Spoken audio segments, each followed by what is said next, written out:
负债累累的我，裸辞回村继承祖宅，梦到死去多年的爷爷在地府哭穷，吓得我连夜烧纸下去，竟意外得到了爷爷烧上来的玉镯空间。神器空间连通万界，从此我开启了时空交易的大门。物资极度匮乏的废土世界，叶恒将鸡饲料当成精粮，养鱼的大缸水在他眼里是仙酿。我成了废土女神，得到数不尽的金银珠宝。仙凡共存的修仙世界，凡人叶凡得到了我的天使投资，从一介老百姓一步步踏上仙途巅峰，我也因此得到反哺，数不尽的丹药功法拿到手软。现代修仙一步登天，诡异复苏的天灾世界，濒死的叶修靠我给的一瓶灵水起死回生，从此为我肝脑涂地。还有那个与我定了娃娃亲的豪门大佬，眼看媳妇越来越强，急得他不惜用美男计得到我的身心。我叫林梦，负债累累，裸辞回村继承祖宅，却在深夜梦到了死去多年的爷爷。小梦，爷爷苦啊，你都多久没给爷爷上坟烧纸钱了？乖孙女，你明天一定要给爷爷烧点钱下来花，爷爷给你送一份大礼。记得去爷爷坟头一株小野菊下面挖挖看，东西就藏在那里。梦里的场景无比清晰，爷爷哭穷的模样仿佛就在眼前。我5岁丧爷，3年前父母双亡，早已是孤家寡人。对这个素未深交的爷爷，心里竟生出几分牵挂。第二天一早，我揣着锄头和烧酒，直奔村北后山的祖坟。村民们见我路过，议论纷纷。这小瘟神太能克人了，把他父母克死了不说，听说他在城里也克死个人，太晦气了。咱们林家村咋就摊上这么个瘟神呢？我懒得理会这些闲言碎语，找到爷爷的墓碑，看着满是尘土和杂草的坟头，心里泛起一丝心虚。除草擦碑，磕完3个头，我果然在小野菊下挖出个黄帕子，里面藏着一只玉镯，刚戴上手腕就传来钻心的灼痛。叔伯们也带着一群人气势汹汹赶来。现在知道要给你爷爷上坟了，光的好处不孝敬老人，你要遭天谴的，你知道吗？四叔林剑山率先发难，二伯林剑祥跟着附和。老爹糊涂，就不该把祖宅留给老三。现在好了，老三一死，祖宅让一个女娃娃夺去了，我们老林家列祖列宗该在地底下哭。村民们也跟着起哄。建祥说的对，咱林家村哪家的房子会落在一个丫头片子身上啊？真是笑死了。剧痛难忍的我突然发现玉镯不见了，手腕上只留下一个细圈印记。我厉声打断他们。都闭嘴！想要祖宅可以啊，老爷子生前欠的300多万债款，你们要是能替他还了，我就把祖宅让出来，没这本事就给我闭嘴。说完，我转身狂奔回家，反锁房门后便眼前一黑，再次睁眼竟身处一个四四方方的神秘空间。我很快摸清规律，这是能随心进出的随身空间。可收存物品只是会消耗精神力，想起爷爷的嘱托，我立刻骑车去镇上买纸钱。老板，我要买纸钱。小妹买纸钱，你要哪种？管用的就行，要确保烧了以后地底下的亲人能收到，还得值钱一些的。小妹你看看，银元宝、金元宝这些都是很值钱的，烧过去保管祖宗高兴。还有这种冥币，啥面额的都有，比较实心。剩下这些圆形方孔的冥纸，就是简单裁剪一下，不值什么钱。这些都给我来一点，你算一算要多少钱？这么多，一共2000块。我利索地付了款，把几大袋纸钱收进空间回家。我刚准备焚烧，却发现空间里的纸钱不翼而飞。钱呢？我爷爷的钱呢？谁呀这么没素质，纸钱也偷啊？缺德不缺德？快把我的纸钱还给我！脑海里突然响起一个男声，紧接着一道模糊人影出现在空间里。你好，我是这个空间的拥有者，我叫叶恒，请问你是？我震惊不已，这空间居然是公用的。一番交流后才得知，只有我能本体进入空间。叶恒只能通过精神力连接。既然如此，你是不是应该把我的纸钱还回来？叶恒犹豫了一下。那好，我现在回去找回来，可能需要一点时间，等我找到以后再来通知您。半小时后，纸钱失而复得，我感激地说：叶恒，谢谢你大晚上跑这一趟，我也不能白让你跑腿。这样吧，我给你50块跑腿费吧，辛苦你了。那个林小姐，钱在我们这儿不能用，如果可以，我想要你空间里的这口鱼缸，你看可以吗？行，水缸送你了。你要是不嫌弃的话，那些鸡饲料和烂葡萄也给你，你不要可以把它们扔掉。以后这空间咱们一人一半，我会在这里画上3、8线，以后咱们井水不犯河水。林小姐，你放心，以后你的东西我不会再乱碰了。这次是个意外。烧完纸钱的当晚，爷爷再次托梦。小梦啊，爷爷太高兴了，你烧过来的钱够爷爷花一阵子的了。看来还是老三家孩子最孝顺。对了，我临死都欠着500多万呢，记得帮爷爷把债还了。等你还清那些债务，爷爷再送你份大礼。320万的债务压得我喘不过气。可第二天一早，催债的和叔伯们就找上门了。二伯娘李巧慧指着我对催债的人说：“她就是林从山的亲孙女，老爷子欠你们的钱问她要。林梦，别怪我们不念亲情，是你自己说的，老爷子的债你来还。你要是能把这房子给你二伯，那这些债务我们肯定一起帮你想办法还。”四婶张桂兰立刻反驳：“老二家的，你这话什么意思？你的意思是你们老二拿房子，债还得我们一起摊呗？我呸，想得美！”大伯娘王芳慢悠悠开口：“小梦，300多万的债务，不是你这刚毕业没多久的年轻人能扛的。你大伯让我来告诉你，只要你同意把房子给他，这些债就不用你还了。”催债的话事人冷哼一声：“五爷说了，咱们也不是不讲规矩的人。按林老爷子的意思，谁继承了林家祖宅，就由谁还债。林建清已经还了一部分，剩下的由他的女儿继续偿还。你就是林建清女儿吧？什么时候能还钱？”我盯着大伯娘道：“我也想还啊，但是你们可能不知道，祖宅虽然写了我名字，但房本被我大伯扣下了。我怕我把钱还了，到时候房子也被人夺走，那我不是白干了？”王氏连忙摇头：“我们凭什么帮他还？房本只是暂时帮他保管着。小姑娘家年纪轻轻的，我们也是怕她被人骗了。”那我还得说声谢谢了，别以为我不知道你们打的什么主意，我今儿就把话放这儿了。还钱的前提是房本还回来，否则你们找林建阳拿钱去，他不差那300来万。摔门进屋，我刚煮好鸡蛋面，叶恒的声音就在脑海里响起：“叶恒，有事吗？”“林小姐，那种精粮你那儿还有吗？如果可以，我想问你购买一点，不知道需要用什么东西跟你交换。”“你说的是那些鸡饲料吗？有倒是有，不过你要多少？我也不是搞养殖的，只自己散养了几只下蛋的鸡而已，家里的饲料其实不多。”“林小姐，你看这样可以吗？我看你似乎需要冥币，我让庇护所的阿婶们叠了一些文明时代的冥币，可以用它们再换一些精粮吗？我也不多要，你看着给就行，你看成吗？”“叶恒，你说的文明时代是什么意思？你们那儿到底是什么情况？连饭都吃不饱吗？”从他的描述中，我得知他来自灾变后的废土世界，物资极度匮乏，而我眼中的鸡饲料、烂葡萄，在他们那儿都是珍宝。“你要吃面吗？我煮了碗面，先给你吃吧。等你吃饱了，咱们再谈交易的事。”我把面放进空间。“林小姐，我绝不白吃你的，谢谢你。”吃完面，我直截了当：“咱们说说利用这空间做交易的事吧。你们那儿有什么值钱的东西没？我也没什么追求，目前最缺的就是钱。”“我们这里的交易早就不用钱币了，而是用晶核。我不确定晶核对你是否有用，不过金银珠宝在废土不值钱，也没人惦记，反而保留下来很多。那些你要吗？”一拍即合，我立刻去镇上采购了水桶、包子、红薯、橘子，填满井水，收进空间。叶恒那边也召集队员前往城区搜集金银珠宝。副队长孙浩悄悄问他：“兄弟，你偷偷告诉我，你跟那姑娘是不是谈了？哥们儿支持你。”“老孙，以后不允许开他的玩笑，他绝对是我们能否生存下去的关键人物，是我们最大的客户。如果让他知道你开他这种玩笑，以后他给的食物肯定没你的份。”“我错了，我以后一定不开他玩笑，我会无比尊重他。对了，他叫什么？你总能告诉我吧？”他似乎并没有完全信任我，只告诉我他姓林，没说名字。队员们看到叶恒拿出的精粮和葡萄，都视若珍宝，可听到要搜集金银珠宝，却纷纷质疑：“队长，你是不是被人骗了？”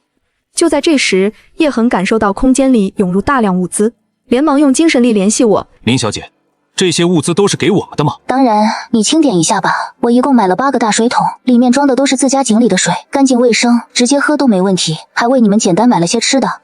馒头、包子都是刚出锅的，包子除了猪肉大葱馅儿，还有些甜口的豆沙芝麻馅儿。另外还买了些刚烤好的红薯，一些橘子。我钱不多，镇上采买这些东西还算方便，就先对付一下吧。等我有了钱，肯定给你们提供更好的东西。”叶恒拿出一个大包子，对队员们说：“这是雇主提前预付给我们的物资，只要找到足够的金银珠宝，这样的包子还有很多。”叶恒拿出一个大包子，对队员们说：“这是雇主提前预付给我们的物资，只要找到足够的金银珠宝，这样的包子还有很多。”队员们瞬间振奋，叶恒趁机叮嘱：“你们都给我听好了，我们的雇主没有义务帮助我们。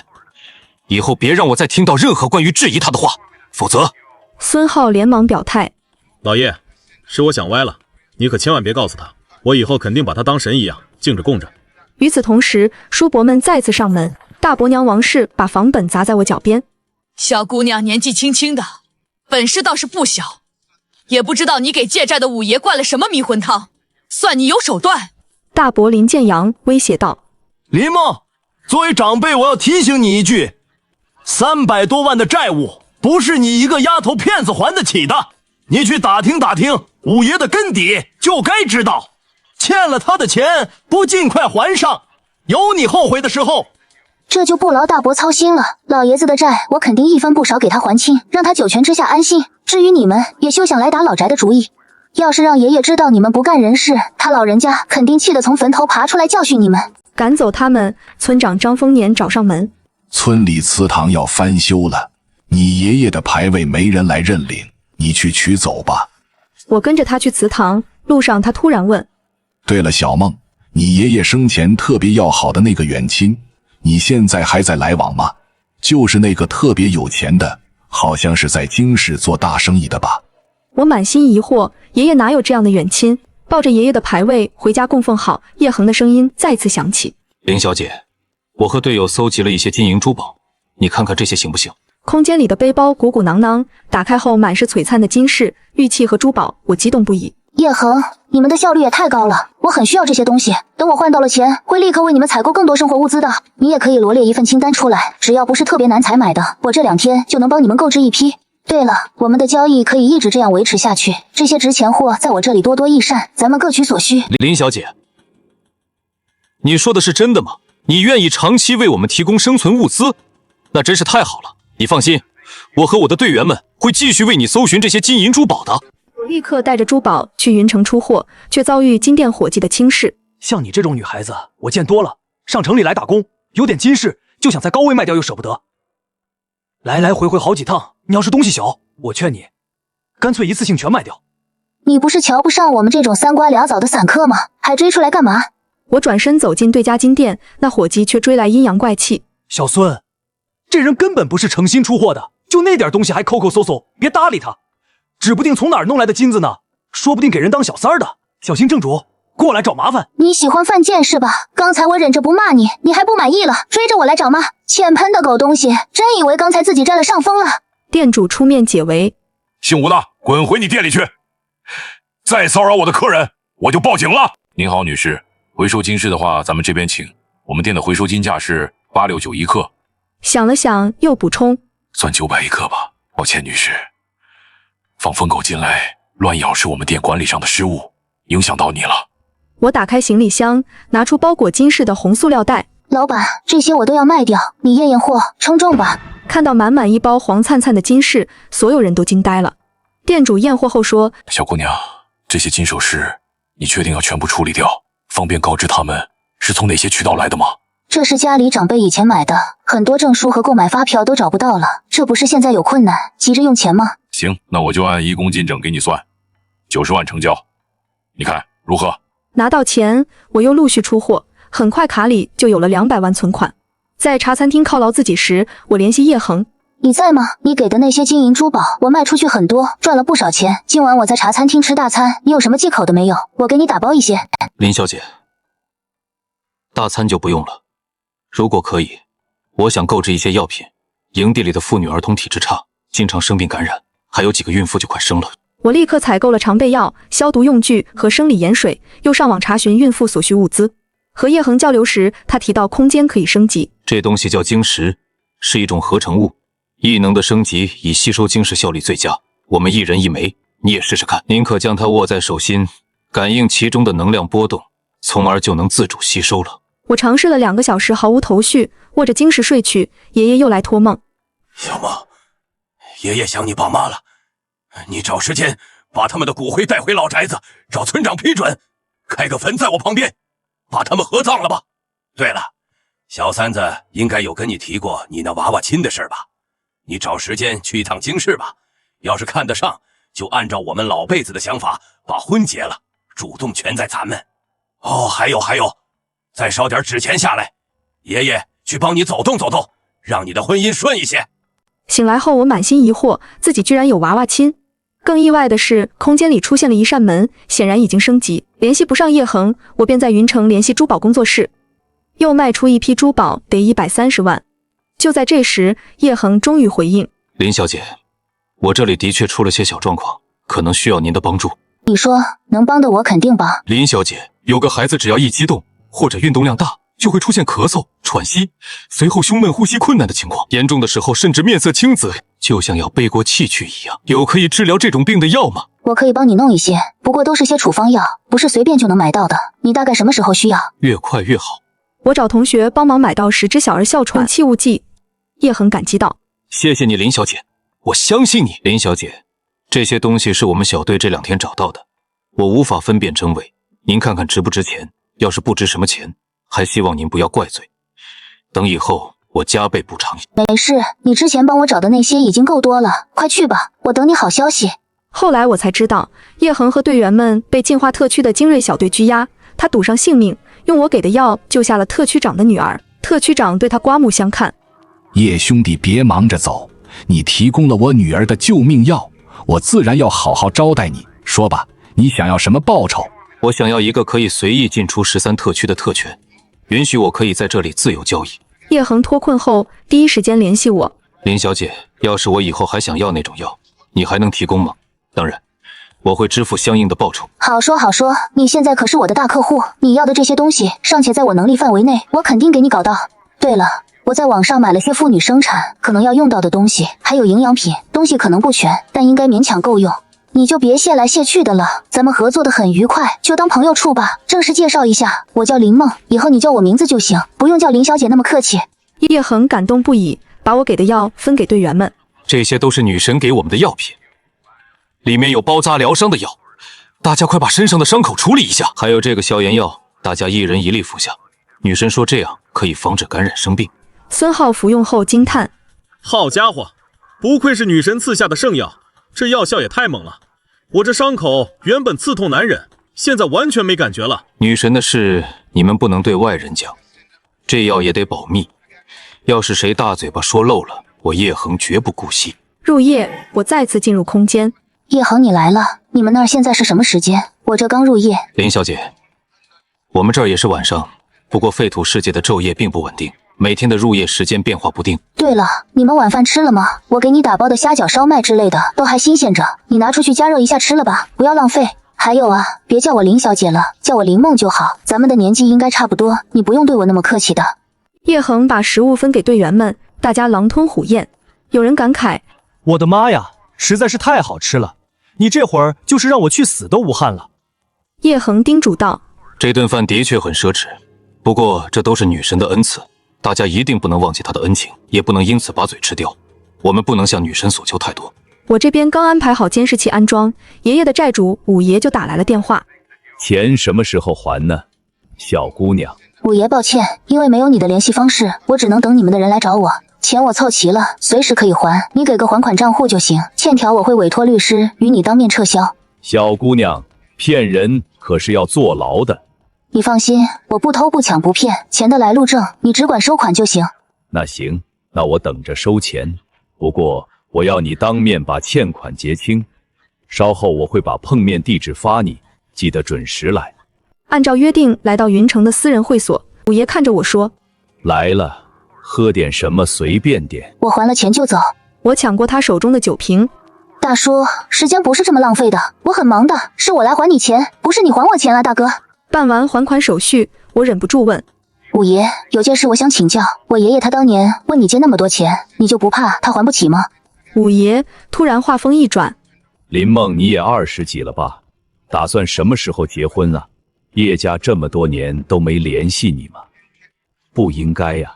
算了算了，反正债也还了，这事跟我没关系了。小姑娘，你挺有魄力的。我心头一震。五爷，您了解叶家吗？能跟我说说吗？有求于我的时候，知道要说您了。小姑娘还真现实，不过你问错人了，我也就在这片区有点身份，去了京市也就是个普通商人。叶家那是何等伟业，这我可帮不了你。不过你上网查查不就知道了。京城叶家，全国首富，全球富豪榜也是常驻，一查就知道了。走出会所，我思绪万千，爷爷居然给我定了一门和全国首富家的娃娃亲。但比起嫁入豪门，我更想靠自己成为富豪。回到珠宝工作室，我把叶恒给的第二批货卖掉，又入账90多万。而叶恒正带着队员们在13特区外围的交易会上，孙浩担忧道：“你真打算拿女神给的东西跟人交易，就不怕女神知道以后怪罪你？还有啊，女神给的东西哪个不是高级货？就这么放出来，不怕被盯上？”叶恒坚定地说：“为了小队的未来，也为了不给林小姐拖后腿，我只能铤而走险，相信林小姐不会因此怪我。就算被盯上，只要我始终不暴露空间的秘密，就不会连累到她。从头到尾，我都会守着这个秘密进棺材。”叶恒将一块保存完好的布铺在面前的摆台上，精神力进入空间，正准备挑选合适的交易品，就见桌上突然多出许多餐盒。林小姐又来投喂美食了。林梦，又让你破费了。其实你不用给我那么好的食物。我听见叶恒也在，连忙说道：“你别客气，这是我的谢礼。你给的那些金银珠宝很值钱，我也因此获了不少利，这些都是你应得的，不用觉得不好意思。对了，你这是在干嘛呢？”我感受到叶恒的精神力似乎在那些物资上游移，但都没有拿取的意思。叶恒将交易会的事说了出来，我听后道：“能跟人交易自然是好的，你们那里肯定也有很多物资是我没法提供的，你有这个想法很不错。不过一开始可以先拿一些不太值钱的东西试试水。”我随便提了一嘴，并不会过多干预，很快就忙自己的去了。叶恒得到我的支持，心里原本的几分不安瞬间没了，更加认真思考起来。半个小时后，交易会的人流量越来越大。叶恒已经选出3样交易品，朝孙浩点了点头。孙浩当即站到摆台前面，吆喝起来：“看一看，瞧一瞧，诚心交换稀缺物资了，手里有货的都来看看。我们这儿有干净的饮用水，精粮若干，还有能够补充维生素的果子。”孙浩只吆喝了一遍，附近的人就都被瞬间吸引了过来，很快将角落小摊位挤得水泄不通。有水，1000发子弹换不换？你用子弹就想换水？做梦吧！我愿意出2000颗晶核。精粮长什么样子？让我看看，我还没见过精粮呢。你们居然找到了果子，确定无毒吗？我有不少武器，要不要交换？众人七嘴八舌，都想抢夺先机。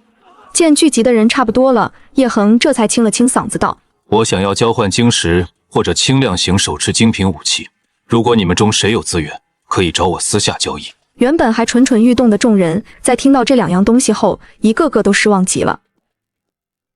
居然想要晶石这么珍贵的东西，那我可没有。我也没有，实在是可惜了，不然还真想尝一尝那紫色小果子的味道。谁说不是呢？我家人营养不良，果子里维生素可是大补之物。那精粮看着也十分不错，那么细腻的粉质，一看就好吃。虽然大部分人都没有交换条件，但仍旧不死心地聚在附近，各怀鬼胎。就在这时，人群中突然出现一行服装统一的人，是特区内部防卫队的人。叶恒没想到防卫队就在附近，不由得心头一惊，但迅速冷静下来。我们队长请兄弟到塔内详聊，请。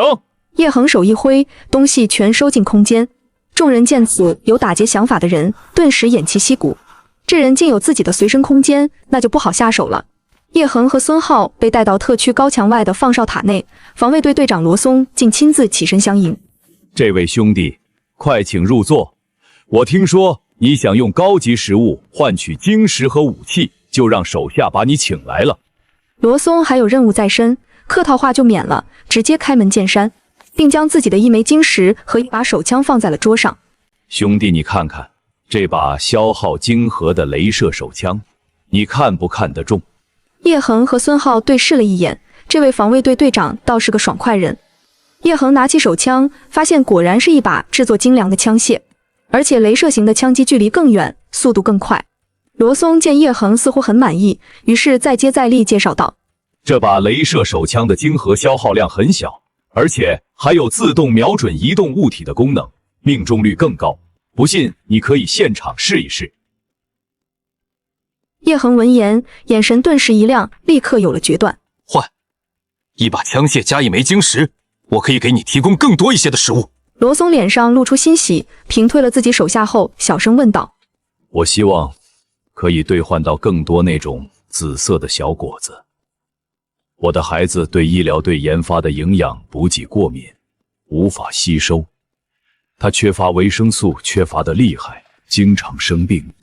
叶恒闻言，眼神顿时一亮，立刻有了决断。换一把枪械加一枚晶石，我可以给你提供更多一些的食物。罗松脸上露出欣喜，平退了自己手下后，小声问道：我希望可以兑换到更多那种紫色的小果子。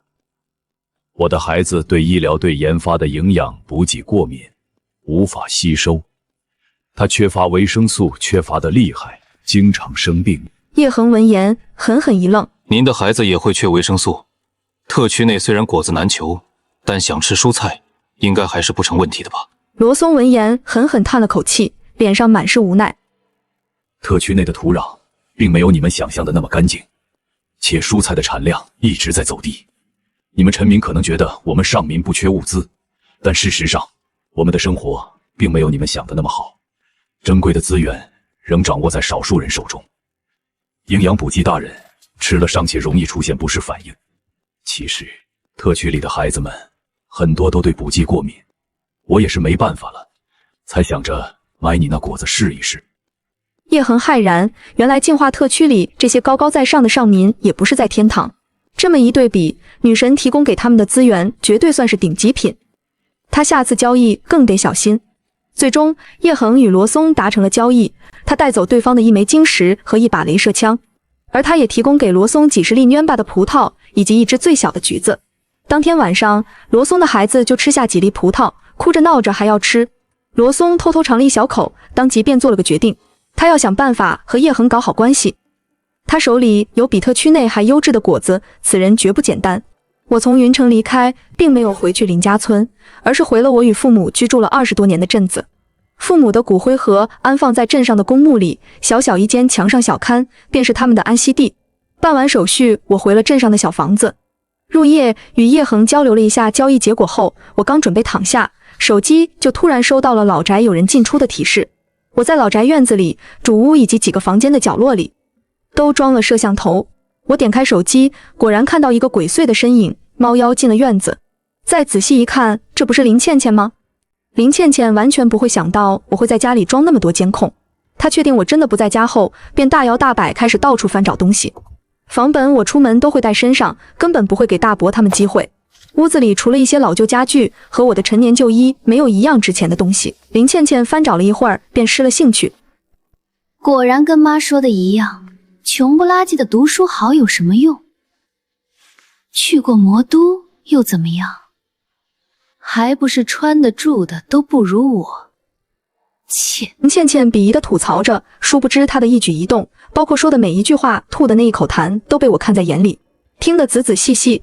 我没有惊动林倩倩，我想看看她这位堂姐半夜3更偷摸过来，到底有什么目的。林倩倩打了个哈欠，不情不愿找了间房躺下就睡。我蹙眉，百思不得其解。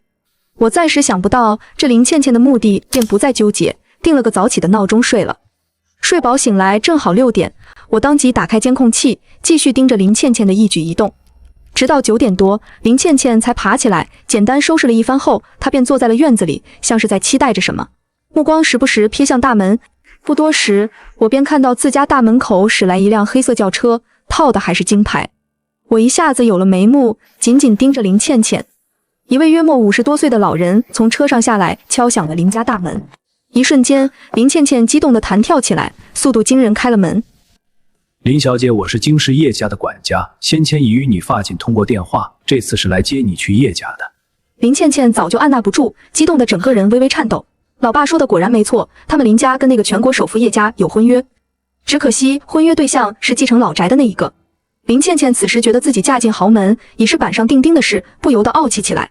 她端着自认为很得体的身份架子，下巴微抬，对那管家道：知道了，不过我们林家不给叶家添麻烦，今世我会自己过去。你回个话给叶家爷爷，就说晚辈林倩倩一定登门拜访。老管家淡淡点头，礼貌回应后上车便走了。林倩倩紧盯着对方驶出村口，终于哈哈大笑起来，她要嫁入豪门了。林梦，林家和叶家的娃娃亲是我的，你应该还不知道自己有婚约吧？我看着林倩倩得意洋洋地离开了老宅，冷笑一声，我就知道林建阳这个老狐狸不憋好屁。果然，幺蛾子使这儿了。跟叶家的娃娃亲是属于我的，就算我不想要，那也轮不到林倩倩来抢。我心神一定，便有了主意，当下收拾东西动身。直到傍晚时分，我才带着爸妈的骨灰遗照回到村子。不远处，熊孩子林浩轩正鬼鬼祟祟、探头探脑地盯着我，见我进了老宅，转身撒丫子朝自己家跑去。我勾唇轻笑，小屁孩回去通风报信了，说不定等会儿就有人要来找我嘚瑟。不出所料，林倩倩果然得意洋洋地来了。哟，上哪儿鬼混去了？300多万债还多少了？林倩倩一来就说呛人的话，我都不愿搭理。林倩倩也不恼，自说自话起来。林梦，你这几天上哪儿去了？我过几天就要去京市了，羡慕吧？京市可比魔都还繁华，而且我可能要落户京市了呢。你知道的吧？那儿的户口很难搞的。对了，你在魔都落户没？林倩倩明知我不可能落户魔都，故意说这些刺激我。我正背对着她浇花，闻言放下洒水壶，扭头打量林倩倩一眼。林倩倩此时高傲的像只斗胜大公鸡一样，鼻孔朝天。哎呀，我忘了，你都在魔都混不下去了，怎么可能落户呢？哈哈，要我说，村里也挺好的，挺适合你。未免林倩倩唱独角戏，我终于耐着性子回应了她。堂姐，你去京市做什么？我能一起去吗？林倩倩一副看乡巴佬的样子，嫌弃地看着我。你欠那么多钱没还，我看你还是省省吧，早点出去找份工挣钱，说不定有生之年能把债还清。至于我去京市做什么，我干嘛要告诉你？我撇撇嘴，也不怕把脸笑烂。想抢走这份姻缘，做梦。林倩倩离开后，我照常打理自己的院子，对于对方的挑衅毫不在意，甚至胸有成竹。稍晚些，我拎着水果去了村长家。老村长和他的大孙正在吃晚饭，见我来了，老村长说什么也要添副碗筷，让我一起吃。我盛情难却，只好应下。我今天听人说你家来了个客人，开的还是豪车，是林倩倩接待的。饭桌上，张雨帆闲聊说起了这事，还不忘打量我，想看看我的反应。我看出了张雨帆是在提醒我，于是想了想道：无关紧要的人而已，不用在意。张雨帆愣了愣，随后埋头吃饭。你知道这事儿就行，我是怕你不知道什么时候就吃了亏。我心道，这小伙子人还怪好嘞。吃饱后，我说出了自己的来意。我是想开个新坟，把父母合葬回村子的公墓里。老村长一听，便想了想道：这是我做主同意了，你大伯他们那边的思想工作交给老头子我，明天我就请人来挖，你做一下准备。我真诚道谢。谢谢你，张村长，坟就挖在我爷爷的坟旁边就行。要是我那几个叔伯姑姑不同意，要为难你，你让他们来找我，我不会跟他们客气。我知道你这妮子不怕他们，但人言可畏，咱们村里人话多嘴杂，你的名声总要顾及。你放心，他林建阳就算是村里最有钱的老头，我也不怵他，他多少还是会给我点面子的。我点点头，正要离开，瞥见了墙角堆放的一墙角白菜。张村长，这些白菜怎么全堆在这儿？张丰年一看，一脸褶子皱了起来。春白菜种晚了些，没人来收了，拖去镇上卖也卖不掉。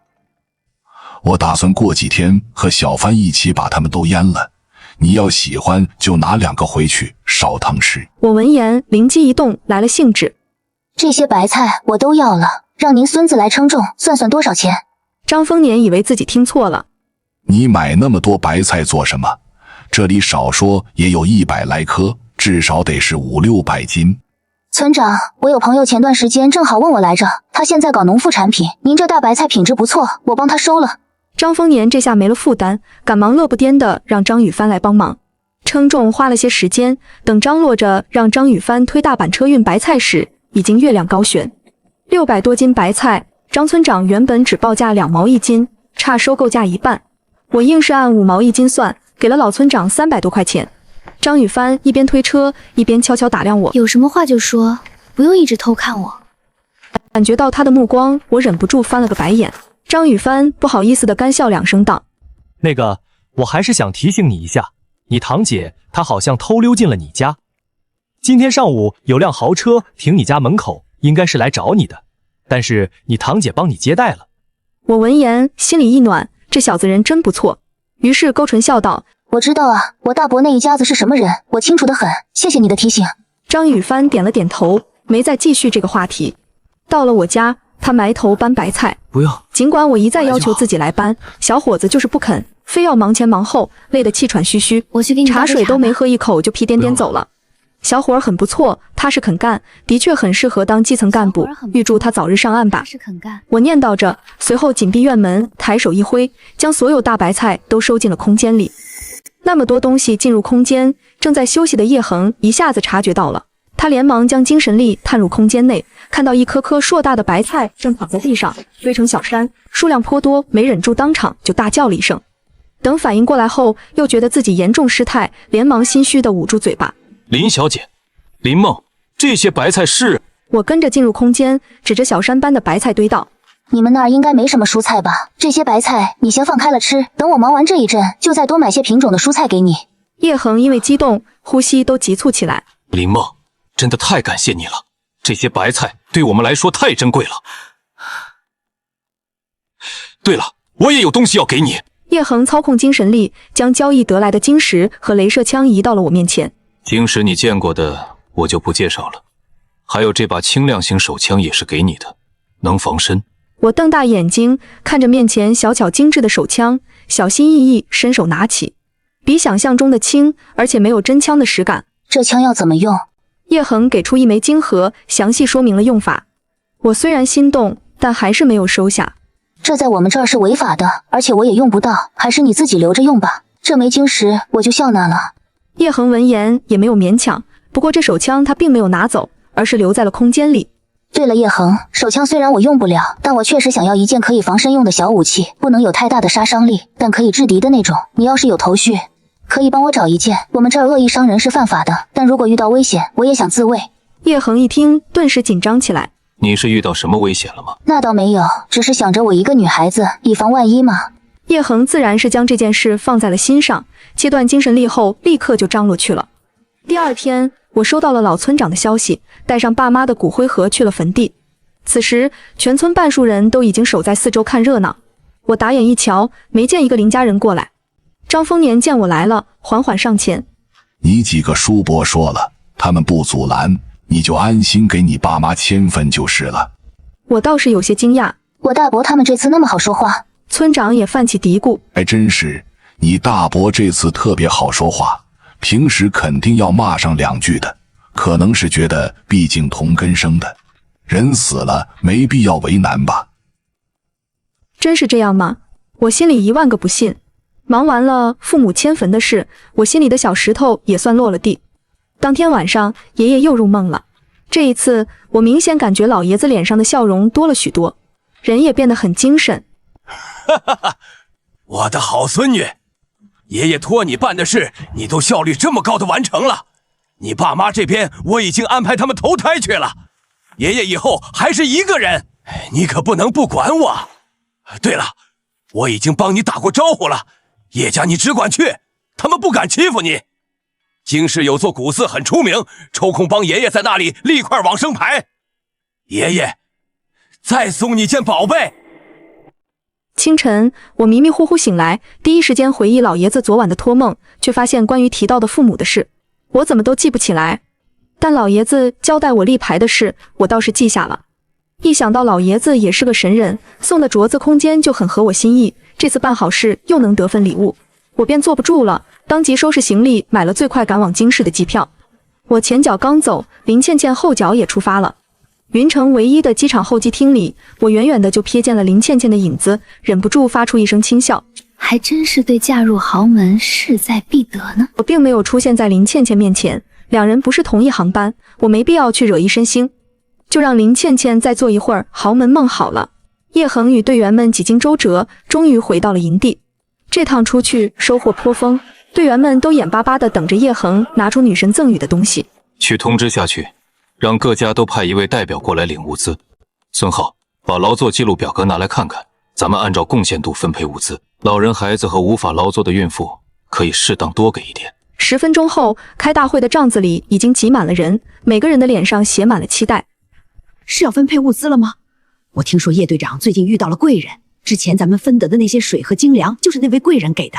我夜里听我家那口子说梦话，提到了什么女神之类的，叶队长好像在跟神仙做事。你家那口子说的梦话你也信？这世界哪来的神仙？要真有，那看到民间疾苦，怎么不下凡帮我们？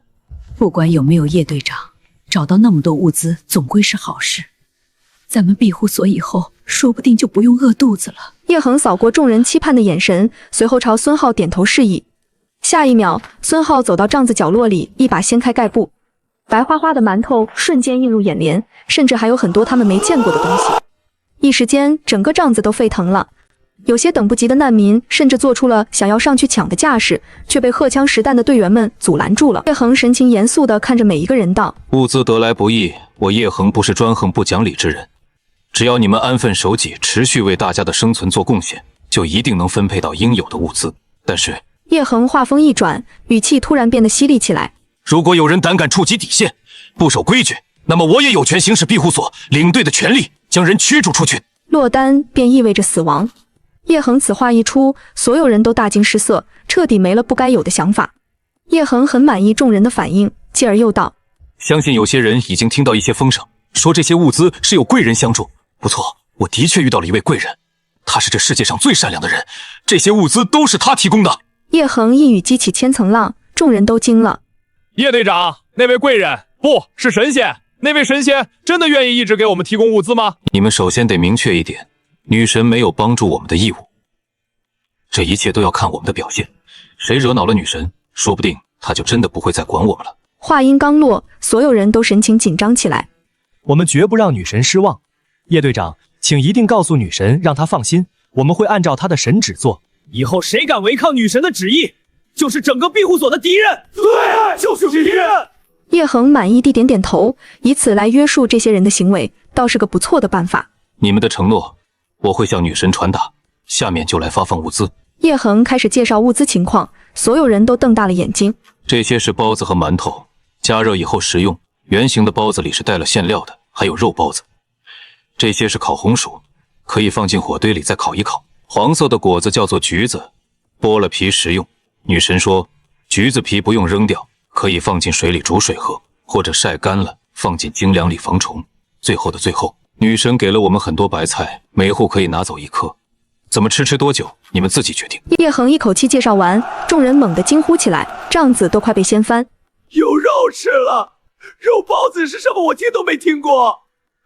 烤红薯似乎也很好吃，还有新鲜的果子。居然有白菜，太好了！这可是特区里那些上民才能吃得上的蔬菜啊！女神对我们实在太好了，我愿永远追随女神。我刚在头等舱入座，就感觉身上袭来一阵暖意，仿佛有一道阳光直接涌入了我的身体一般。原本身上的疲惫感一扫而空，陡然变得精神百倍。经过2个多小时的飞行，飞机终于抵达京市。我下了飞机，拿出手机给一个号码发去一则消息后，便直奔灵清寺。爷爷要往生牌，那便依他。来之前我也了解过，一般的寺庙供奉一座往生牌的价格也就小几千1年，有名气的寺庙要上万。可没想到这灵清寺往生殿空位太少，居然要价一口价50万，且只管1甲子。不过爷爷信这个，专门交代了，还点名要的是这间寺庙，我便只能硬着头皮给他把事儿漂漂亮亮的办了。您好，小和尚，我要订这个神龛供往生牌，请问要怎么购买？站在一旁的沙弥当即挠了挠小光头，对我热情道：“女施主，您请稍等，我做不了主的，这就去找我师父和监寺过来。”等待期间，我随意逛了逛，正逛到偏殿一处小门洞，往里看人头攒动。我想了想，便走了进去。这似乎是灵清寺旁边开辟的一处小院，定眼一瞧，难怪那么多人，且年轻人居多，原来是楚月老店。我对求姻缘不感兴趣，转身正要走，余光却见月老树下有道熟悉的身影，正是林倩倩。林倩倩刚给自己请了个愿，把红绳系在树上，心里又有几分落定。有老一辈定下的娃娃亲，又有月老帮她忙，这下嫁入叶家的事总该顺顺利利了吧。林倩倩这么想着，扭头就看到了我，脸色猛地沉了下去，心里咯噔一下又一下。她怎么会在这里？难道是跟踪来的？林倩倩想着叶家的事，千万不能出差错，心里越发忐忑，连忙快步走到我跟前。你怎么在这里？这么巧呀，堂姐，我来旅游的，灵清寺很有名的，我来拜一拜，祈祷多赚钱。林倩倩心里的紧绷感顿时少了一半，看来是那300多万的债务压力太大了，以至于让我起了拜佛的心思。原来是旅游啊，我还挺佩服你的，欠那么多债居然还有心情玩。我劝你还是踏踏实实想想赚钱的路子，当老赖可不行，你还年轻，日子长着呢。林倩倩一副自视甚高的样子，对我指指点点起来。我心里冷笑着，嘴上却说：堂姐你说的对，人的确该踏踏实实的，不能有不切实际的幻想。堂姐来京市是做什么的？你上回说你能落户是真的吗？也带带我呗。林倩倩一听就炸了，不带。林梦你想什么呢？咱俩可不熟。林倩倩说完便要走，可转念一想，又生怕我暗中盯着她，于是不放心又不耐烦道：那什么，既然来了就好好去那些著名景点玩，少把钱浪费在这种地方。我这有张博物馆的门票，挺难买的，送你了。林倩倩不情不愿拿出门票递给我，我当然知道她不会那么好心，接过一看明白过来，博物馆离叶家别墅非常远，足足垮了3个区，而且是明天的票。林倩倩打算明天去叶家拜访，怕是想当场就把婚事定了，所以这是要故意支开我喽。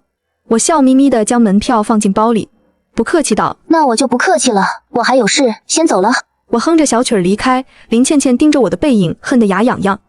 我拿出手机查了查这次参展的通告，发现这次的展览中还会穿插一场特殊拍卖会，而且这还是一张内场贵宾座票，一张票居然要6000多块钱。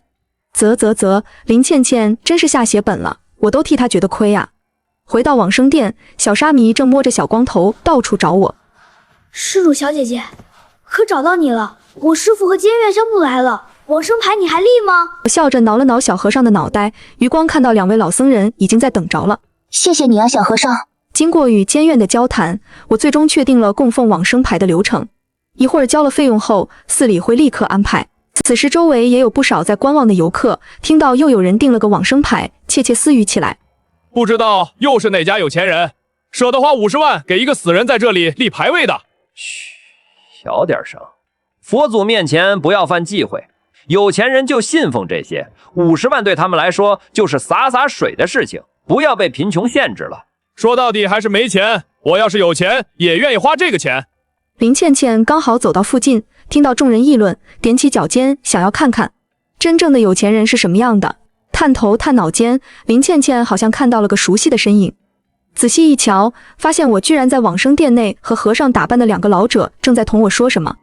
林倩倩眉头紧蹙，挤开人群钻了进去，还没了解情况，就听那位地位颇高的老僧人对我说：林施主，钱已经收到了，我们马上下去做准备，只要等1个小时即可。小沙弥和他师父留下来继续接待我。林倩倩眸子瞪圆了，不敢置信。什么？你们的意思是他花50万买了往生牌位？怎么可能？林倩倩的脸色比吃了苍蝇还难看。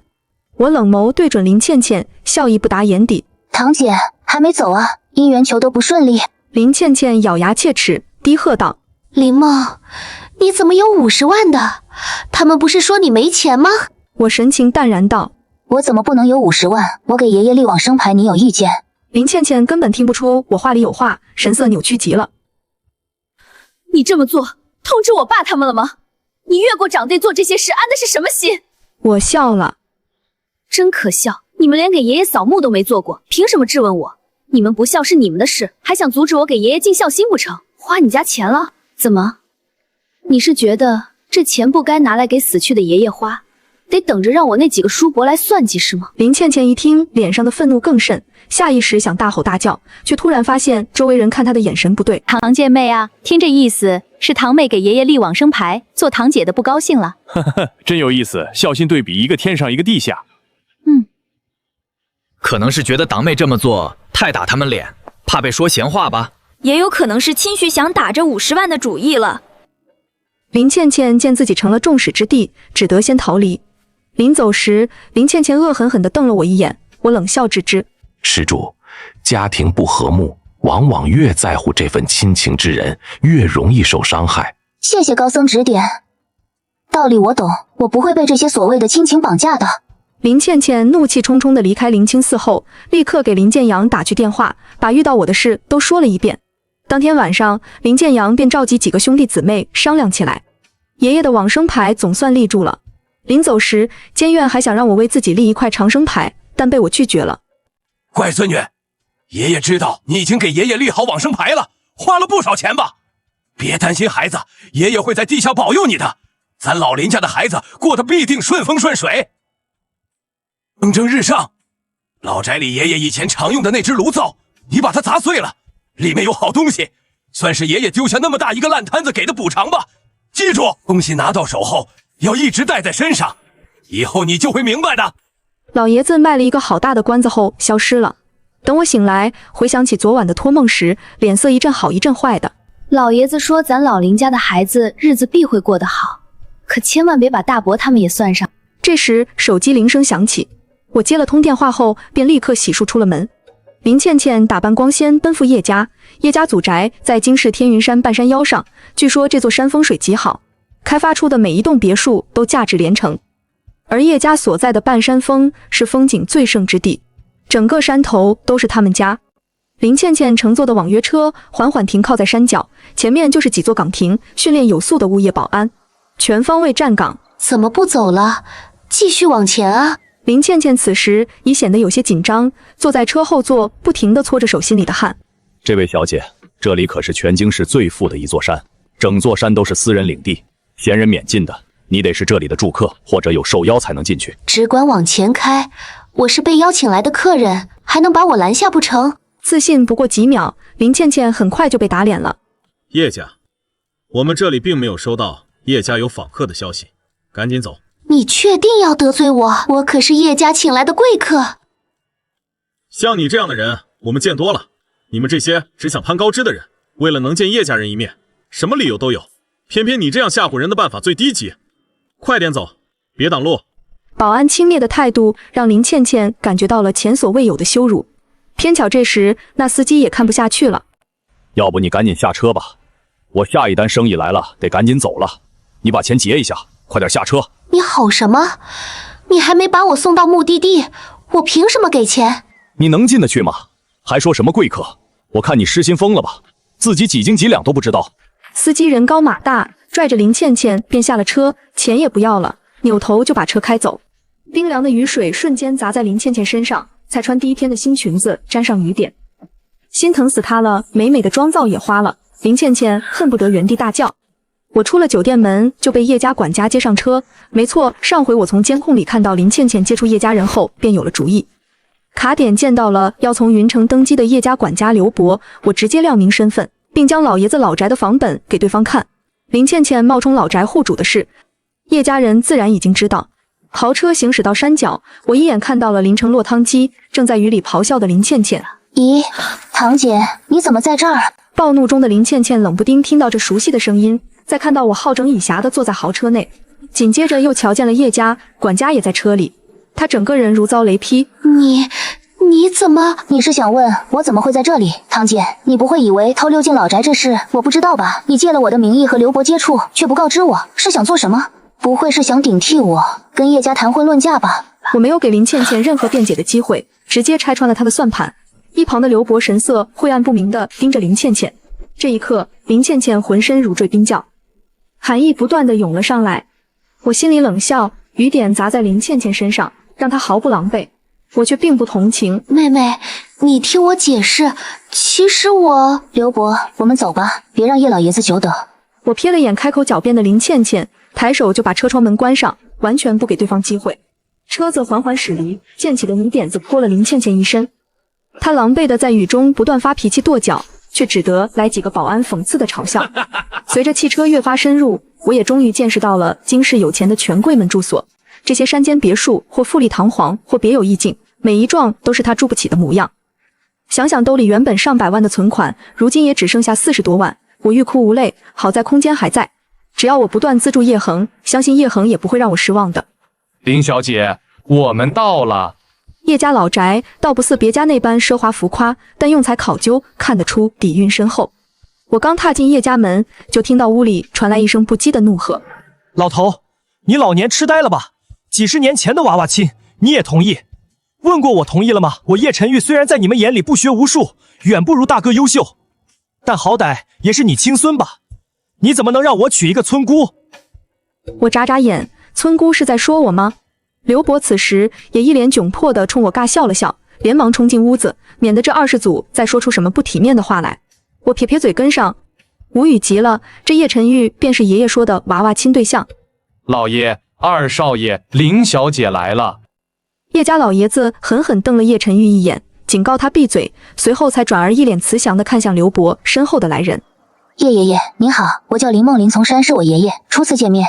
叶向荣邀请我入座，我从容不迫，在与对方简单闲聊了几句后，便自己将话题引到了婚约的事上。叶爷爷，娃娃亲现在已经不流行了，我觉得不该用这种老旧的规矩束缚我们年轻人，这对我还有您的孙子都不公平，您说是吧？那按你的意思是？按我的意思，这婚约要不就算了，反正我爷爷已经过世，就算他还在，应该也会尊重我的意愿。只是……我话音未落，叶晨玉就冷笑了出来。老爷子狠狠瞪了他一眼，叶晨玉上下打量着我，仿佛自己已将我看穿一样。小家伙，你有什么顾虑，只管说。我们叶家与你们林家也算世交，虽然在我这一辈相互接触的已经不多，但如果你有什么想法，我都会尽量满足。爷爷先前说过，林家有一物件在您这儿，既然婚约没了，我想把东西要回来。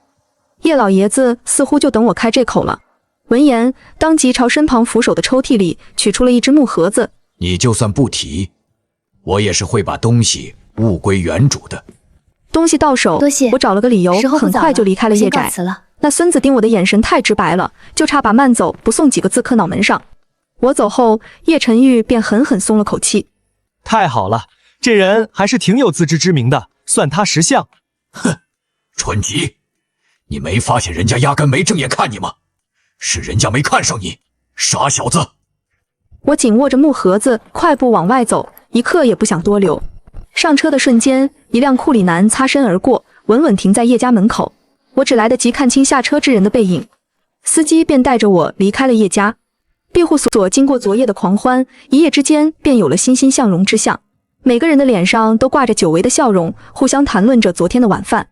白菜真是太鲜甜了，难怪在上民眼中是圣品。对，而且你们发现没有，这白菜又大又新鲜，一片叶子就够全家人吃的。听说上民们吃的白菜发苦，个头还小，女神给的就是不一样。你们昨晚吃肉包子没有？我的妈呀，太香了！一口爆汁，原来吃肉这么爽。我家孩子很喜欢烤红薯和橘子，吃了还想吃，要不是我控制着，估计一晚上就能造光。那可得千万看紧些，叶队长说了，女神赐下的食物很珍贵，我们要细细品，慢慢吃，别不当个宝。叶恒一大早就去了几户有孕妇的人家，分别将林梦给的药品和生产用品送给了他们。孕妇收到女神送的东西，个个合不拢嘴。叶队长，你说这是以后给宝宝喝的奶粉，用水冲泡就能变成奶，这么方便吗？这奶粉远比蔬菜肉类贵重，女神只给了你们，是担心你们奶水不足，饿到孩子，可千万藏好，不要让别人知道。孕妇们闻言脸上都是一片凝重，将奶粉藏在了很隐蔽的地方。叶恒还惦记着林梦交代的事，当天下午便带着几名机敏的队员再次离开庇护所，并让孙浩带领其他队员外出搜寻女神需要的金银珠宝。这一次他要主动去找13特区的特区长谈判，为林梦购买一种合适的防身武器。我回到酒店后，立刻打开了木盒子，里面果然放着一只玉手镯。这只玉镯无论是材质还是模样规格，都与爷爷之前在坟头埋的几乎一模一样。我激动不已，连忙将手镯戴在手上。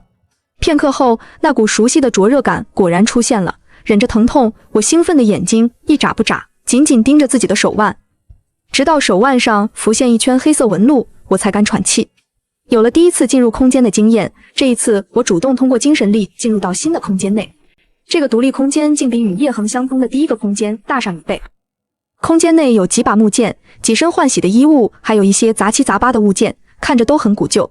我蹲下身仔细查看，装衣上的包裹里还有一本破破烂烂的书籍，上面写着神隐诀，这是一本功法秘籍，难不成它连通的第二空间的主人来自于玄幻世界？你是谁？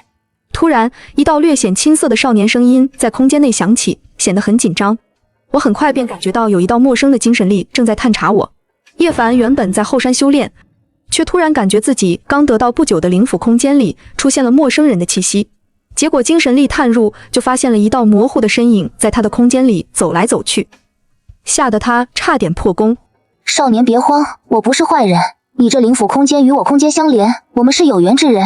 叶凡呆愣了几秒，挠了挠脑袋，有些震惊。难不成眼前这个模糊的人影是一位元婴前辈？叶凡不敢造次，连忙出声道歉。前辈息怒，是晚辈鲁莽，刚才冒犯了您，不知道前辈您元婴分身降临小子的灵府内，有何吩咐？前辈元婴分身，看来自己突然出现在对方的私人空间内，让他误以为自己是强者了。思忖一番，我便有了主意。我定身于空间内，挺了挺腰板，深沉道：本尊并未在你所在位面之内，偶然与你的灵府空间产生了联系，并无恶意，你且不用紧张。叶凡一听，心头猛地跳了跳，青涩的脸上敬畏之色更甚。前辈真的是大能，而且很可能已经超越了元婴期，他能踏破虚空。小师林里，叶凡当即扑通一声跪了下去。前辈，晚辈斗胆，求您助我踏上仙途。叶凡小伙子活脱脱是个话痨，我与他斡旋了2个多小时，才终于从空间中解脱，差点精神力耗尽。我揉着眉心躺在床上，细细消化叶凡带给我的信息震撼。空间手镯简直太逆天了，这都给我连接了些什么恐怖位面啊！消化完震惊后，我叹了口气，坐起身，眉头微拧。按叶凡说的，他所在的天罡大陆正是一处仙凡共存的修仙世界。叶凡只是一介普通百姓，前不久外出砍柴，偶然触发神秘禁制，闯入一片古墓中，意外开启灵府，觉醒灵根。可当他跋山涉水去到云天宗山脚下，才知道想要参加入宗考核，必须上缴1颗灵石。叶凡出身贫苦，哪里拿得出灵石？刚才他恳求我借他灵石，我差点装逼失败。叶凡小友，不是本尊不想帮你，只是我如今所在的位面并无灵石，先前所有家当也没带在身上，实在是无能为力。凭着这牵强的借口，我回绝了叶凡。可修仙世界的物资，我实在好奇，所以叶凡的请求，我必须得想想法子才行。灵石应是蕴含灵气的特殊石头，上哪儿给他弄去呢？我尝试联系叶恒，却因他正在赶路，无暇回应。我忽然想起一事，取出一枚火红金核。金核触手温热，掌心渐感发烫，我打算以此一试，或许能派上用场。我立刻将金核拿进第2空间，联系叶凡。你看看此物在你方世界可有价值？叶凡暗自叹息，偶遇大能仙子，却不愿出手相助。他深知缘分难得，不敢奢求更多。闻声，他即刻收敛心绪，精神一振，望见火红金核，瞳孔骤然收缩。这是妖兽丹。可细看又觉不对，他见过妖兽兽丹，并无这般绚丽。他灵根已醒，感知敏锐，能察觉此物带有妖兽气息，其气息强横，压迫感堪比2级妖兽。前辈，您这是？本尊身无旁骛，这枚金核你且拿去试试，看能否助你敲开云天宗的山门。叶凡千恩万谢，当即赶往市集交易。午后，我想起了那张博物馆门票，拍卖会是在下午举行，现在过去刚好能赶上。这可是长见识的好机会，为了不辜负林倩倩的好意，我当然得去。只是到了博物馆门口，就算我手握门票，依旧被检票员拦在了外面。对不起，这位女士，此次展览的规格很高，有一定的着装要求，您不如回去换一身衣服再来。我低头打量，一身装扮确实简陋，来往游人皆是衣着精致。我无奈转身欲走，没走几步，身后忽然传来一道低沉磁性的嗓音：这位林小姐是跟我一起的。我好奇地扭头，目光恰巧对上一双深邃的眼睛，只一眼，我便觉得自己前20年白活了。这世上原来真有剑魔脸。叶晨景没有错过我眼中闪出的惊艳，只淡淡看着我。原来是叶先生的朋友，那女士您可以进入。听闻工作人员话语，我才收回目光，走向入口。原来这位俊朗男子出身叶家，难怪与上午那人容貌相似。我收起思绪，仰头对叶晨景大方道：谢了，算我欠你个人情。对了，我叫林梦。听老爷子提过，叶晨静。他的回应简短客套，却让路过的人纷纷侧目。我点点头，随后错身超过叶晨景，将门票又递了上去。对方连忙摆手，脸低到几乎要贴上胸口，态度180度大转变。您快请进，不用检票。我暗自感慨，权势总能逾越规则。我向叶晨景颔首，独自走入会场。他眸光微动，目光久久落在我背影上。1楼展品索然无味，我躲至角落，尝试联系2人，叶恒无暇回复，叶凡却很快回应，语气满是欣喜。前辈，您给的那枚金盒虽然杂质太多，不如二阶妖兽寿丹，但有人出价100灵石买了。100灵石？那你赶快收拾收拾去云天宗吧。我并不知道天罡大陆修士间的货币体系，但想来100枚灵石对于普通人来说，应该已经是天文数字了。叶凡当即扑通一声跪了下去，也不管我看得见看不见，对着面前的空气便是真诚磕了3个响头。多谢前辈，请受叶凡一拜。前辈您放心，晚辈日后踏入仙途，必报答您的恩情。我压着忍不住上翘的嘴角，语气平缓道：男儿膝下有黄金，以后你也是修仙之人了，不要动不动就给人下跪。如果真有心报答，可以给本尊弄一些你方世界的修炼功法和丹药，本尊也想研究一下不同位面之间的区别。切记好好修炼，不忘初心。我话音落下，精神力便立刻退出了空间，深藏功与名。我躲在角落里，内心深处有那么点对叶凡的抱歉，叹了口气，微微探走一些负罪感。叶晨景刚好路过，听到了这一声叹息，他不受控制地停下脚步，没有丝毫犹豫，朝我走去。身边的孙特助猛地瞪圆眼睛，一脸不可思议。林小姐是遇到什么麻烦了？叶晨景问出这句话后，才突然意识到自己在不知不觉间竟生出了要帮眼前之人的想法，这完全不像他。我回过神来，并不想与叶家的人有过多接触，于是摇摇头道：没有麻烦，随便逛逛，您随意。叶晨景性情冷淡，不喜多管闲事，随即离去。我闲逛片刻，倍感无趣，准备前往拍卖会，却被拦下。原来入场需要验资，我的存款远远不够。窘迫之际，叶晨炯再度现身为我解围。他跟我是一起的，不用验资。几个工作人员眼看着叶晨景领我进入会场，八卦极了。那人穿得这么素，一看就是第一次来这种场所，为什么静爷要帮他？不是说叶家这位是高岭之花，没有女人能入得了他的眼吗？那女的到底哪里值得景爷特殊对待？踏入拍卖会后，非议声接连不断。众人纷纷揣测我与叶晨景的关系，频频侧目。我本不在意流言与冷眼，可他2次出手帮我，却因我受人议论，心中难免愧疚。那个叶先生，要不我还是离开吧，这拍卖会我也不是非参加不可。留下，说不定有你感兴趣的东西。我并未在意此话，即便有心仪拍品，也需财力竞拍。入座叶晨景身旁后，无数敌视目光袭来，我这才恍然醒悟，他是将我当作挡箭牌。在场众多女子皆有意接近他，见我在侧，无不心生嫉恨。我抬眸看向他，只见他慵懒闲适，漠然置之。察觉到我的目光，他转头挑眉相望。有事？我恨不得一拳头砸上去，可又实在不忍破坏这张贱模脸，只能瞪了他一眼，默默挪动屁股，离他远远的。叶晨景看在眼里，眼底几不可见露出一丝笑意。拍卖会很快开始，我本着长见识的心态看得津津有味。一颗红豆大小的佛珠，价值中百万；一只平平无奇的紫砂壶，也能拍出上百万的价码。看着那些宾客争先恐后举牌子叫价，几十上百万的价码在他们眼里根本不值一提。我忍不住暗自感慨，这就是有钱人的世界吗？林小姐看上什么可以告诉我，你我祖上是世交，我可以帮你。叶晨景磁性的嗓音在我耳边响起，不知什么时候，叶晨景已经主动靠了过来。2人同坐一张沙发，双腿间的距离不过1只拳头。我甚至能清晰感受到对方身上喷洒出的荷尔蒙气息。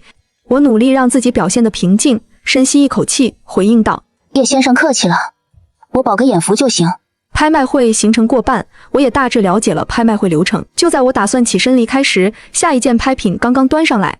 红布还没掀开，我就感觉自己的手腕上传来一阵灼热感。这种感觉它太熟悉了，和玉镯化为空间烙印在它皮肤上的感觉极为相似，让我起身的动作猛地顿了顿，目光瞬间移到拍卖台上。下面即将拍卖的藏品来自海外匿名收藏家提供，大家请看。随着红布被掀开，一只古玉镯出现在托盘上，只一眼我便震惊地瞪大眼睛。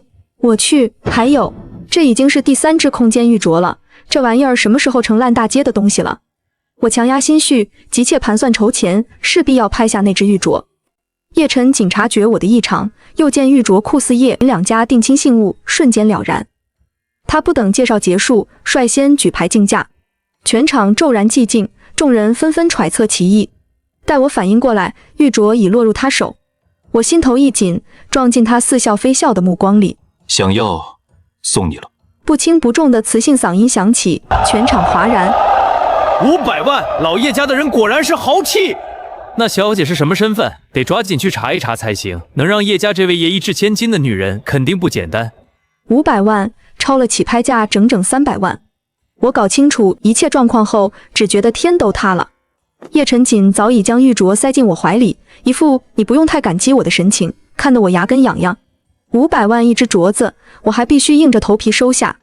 叶晨锦假装没看懂我咬牙切齿的模样，笑着开口：林小姐不用紧张，这镯子就当我送你的见面礼，不用你还。白送我，谁信啊？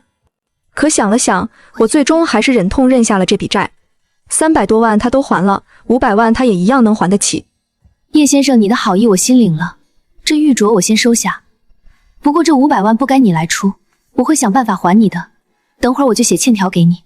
叶晨锦闻言微微挑眉，心道他果然跟其他人不一样。我将玉镯小心收好，快速写好欠条后匆匆离场。我可不想等着散场时被那些虎视眈眈的女人团团包围。叶晨锦想让我当挡箭牌，没门。回到临时住所，我立刻将手镯戴在了手上。片刻后，我分明感受到了一丝灼热感，但玉镯却始终没有消失，并没有产生第三个空间。奇怪，这就是空间玉镯没有错啊，怎么不灵了？我尝试了几次都没能让玉镯转化为空间，反而引得我精神力消耗过大，脑袋眩晕。没办法，我只好将这500万小心收进第一个空间里，等以后再研究。你们在外面等我，女神给的物资不要随便拿出来示人，我很快就回来。叶恒去13特区帮我打听女性防身武器。罗松的随从引叶恒进了放哨塔，罗松正和觉醒者领队谈话，一见叶恒，立刻热情迎上去。叶恒兄弟，什么风把你吹来了？快请快请！领队宋志眼神犀利，盯着叶恒。罗队长，我来找你做买卖，您这还有客人，那我等会儿再来。罗松直接对宋志下逐客令。几位，我还有更要紧的事要与叶恒兄弟谈，抱歉，失陪一下。罗松不是没分寸的人，那个叫野玉的传名看来并不简单。休息室里，叶恒拿出一颗大白菜。罗队长，我这次来是想问你买一件适合女性使用的防身武器，杀伤力不能太大，最好使用后能瞬间挟制敌人，事后又不会被查出任何痕迹。报酬就是这颗大白菜，我这白菜的品质应该比你们特区净化土培育的还要好。罗松怔住，这白菜比贵族特供还优质。叶兄弟，你上哪儿弄来的那么好的白菜？叶恒脸色一沉。罗队长，这个问题我恐怕无可奉告，如果你执意要打听，那我只能找别人去了。罗松连忙道歉。叶兄弟别生气，是我欠考虑了，以后我绝不多嘴。你刚才说想找一件女性用的防身武器，我这里还真有，我现在就给你去拿。叶恒立刻联系我。林茂，我在帮你打听防身武器的事，一会儿东西到手，我就拿进空间给你看。你要是喜欢，我立马跟人交易。好，谢谢你。最该说感谢的是我才对，你给的那些大白菜对我们来说弥足珍贵。我进入第一空间。等我这次回去，帮你们多买些应季蔬菜，那种白菜在我们这儿可便宜了。叶恒更激动。林梦，真的不知道该如何感激你才好。你不知道，在我们这儿，即使大多数人类都寻找到了庇护所，但资源问题却越来越严重。成年人尚且能够苟活，但身体较弱的老人小孩很容易生病，没有新鲜蔬菜补充维生素，很多人都因为营养不良而死。我心情沉重。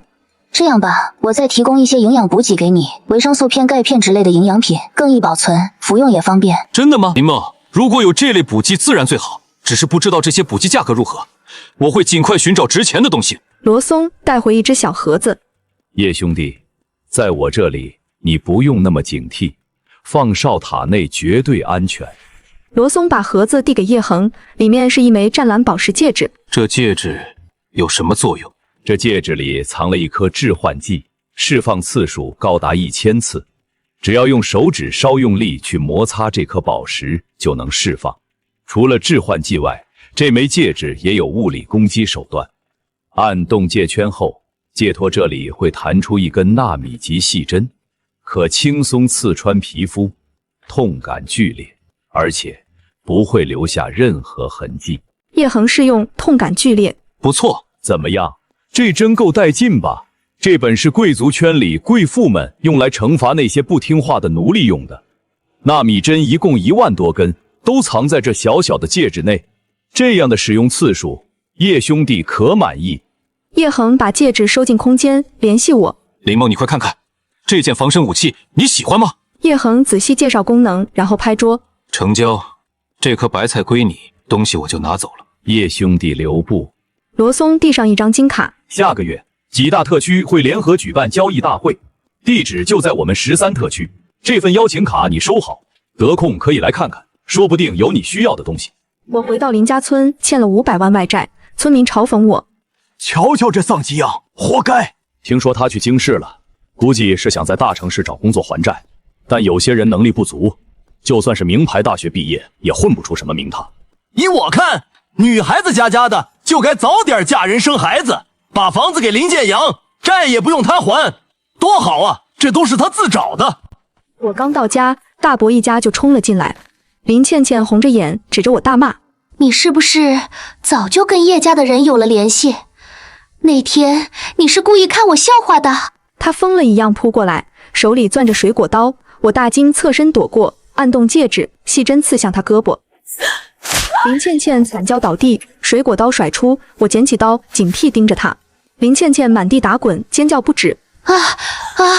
疼死我了，疼死我了！”王氏扑过去：“倩倩，你怎么了？是不是林梦那贱人打你了？伤哪了？”“妈，我好疼，我的胳膊好像废了。”我不动声色，暗自后怕，多亏了这枚戒指。林倩倩折腾许久，狼狈不堪。王氏坐在地上哭喊：“天杀的要死了！林梦，你还是不是人？居然把你堂姐欺负成这样，你眼里还有没有我们这些亲戚了？老公，你说句话！”“哎呦喂，又是这一家子，这个林梦到底还要整出多少幺窝子啊？”听说好像是他们老林家有个娃娃亲，对方在京市来头不小，特别有钱。这堂姊妹2个估计在争名分呢。赢了又怎么样？他克父克母不祥得很，还有几百万债要还。城里人可不是吃素的，能同意这种儿媳妇进家门？是啊，是啊。林梦，你眼里还有没有我们这几个长辈？倩倩不过跟你说几句话，你怎么还动手打人了？你这样泼辣的性子，要是真的嫁进叶家，丢的也是咱林家的脸。现在你父母不在了，就该由我这个大伯做你的主。我不同意你嫁进叶家。二伯四叔附和：“林梦，你就听你大伯安排，叶家这件事儿，你就别掺和了。”林梦，我们也是为你好，你一个没了父母的孤女，嫁到那种人家就是羊入虎口。我冷笑，看着他们算计的脸：“为我好，你们口口声声为我好，是我长辈就是这么算计我的。在你们眼里，我不配嫁个好夫家，林倩倩才配，这就叫为我好。”林建阳脸色铁青，我看见老村长，立刻喊：“村长爷爷，你快来帮我评评理！我堂姐为了抢我的婚约，要杀了我！”王氏慌忙藏起水果刀，被我看在眼里。小梦丫头，发生什么事了？你跟村长说，我帮你主持公道。我把事情经过说出。堂姐，你这叫杀人未遂，犯法的知道吗？林倩倩冷汗直冒，在王氏示意下硬气起来。胡说！我就是骂了你几句，你别血口喷人，你这叫诽谤，也是犯法的。谁给你的自信那么理直气壮？我这里有摄像头，要不要我马上报个警看看？林建阳一家彻底慌了。老村长盯着林倩倩，怒道：“林建阳，管好你的女儿！要是在我林家村发生这种事，我张丰年就是拼了这条老命，也不放过你们全家！”村民仇视林建阳一家。林倩，你也太歹毒了，敢对自己堂妹下杀手，还想赔上我们全村人！就你这样的，还想嫁到京市有钱人家去？撒泡尿照照吧！林建阳，我早看不惯你们一家子了，小的没一个有教养，你这女儿更过分，居然敢当众杀人！我看以后谁敢娶她！林建阳不敢多留，阴恻恻瞪我一眼，带人溜走。丫头，你没事吧？要不要我让小帆陪你去镇上备个案？万一你大伯他们再对你起歹心，也好有个后手。我摇头，感激老人。不用了，老村长，视频证据我会保留。林倩倩说白了就是个草包，相信她应该不敢了。那没什么事的话，我就先走了。你最近几天自己留意着，晚上睡觉一定要把门窗都锁好。我叫住老村长，想收蔬菜。村长爷爷，咱村里哪些农户家里种的菜好？我想收点蔬菜水果。有个朋友搞农副产品批发，找我来问问。老村长精神一振。你那位朋友要收多少？要是他愿意跟咱村子合作，那就太好了。这我还不确定，也得看品质。他让我先帮着收一些过去看看，要是质量好的话，没准以后能大力合作。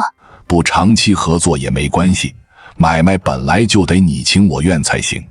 那这样吧，我明天让小帆带你去村东那几户人家看看，他们平时老实本分，跟村里这些喜欢嚼舌根的人不一样。我导出监控保存，锁门网购营养品。次日一早，老村长孙子张宇帆敲门。那个林梦同学，我爷爷让我带你去村东头农户家收作物，我看你还没洗漱完，要不我等会儿再来。我抹脸啃馒头。我好了，咱们走吧。到村东头，我看见一大片南瓜地。这片南瓜地是谁家的？我想都收了，能行吗？王大妈小心询问。刚才是你说要买下我家整块地里的南瓜吗？有村民挑拨。王大姐，这人你不认识，他可是咱村里出了名克父克母的灾星，村头林从山，你知道吧？他是老林头老三家的女儿，他家都快绝户了，你可千万别信他的话。就是啊，王大姐，赶紧离他远点，小心别被他也克到。我脸色一沉，和善看向王大妈。王大妈，是我要买你家地里的南瓜，你给看看一共多少，怎么收？王大妈不理村民，热情招呼我。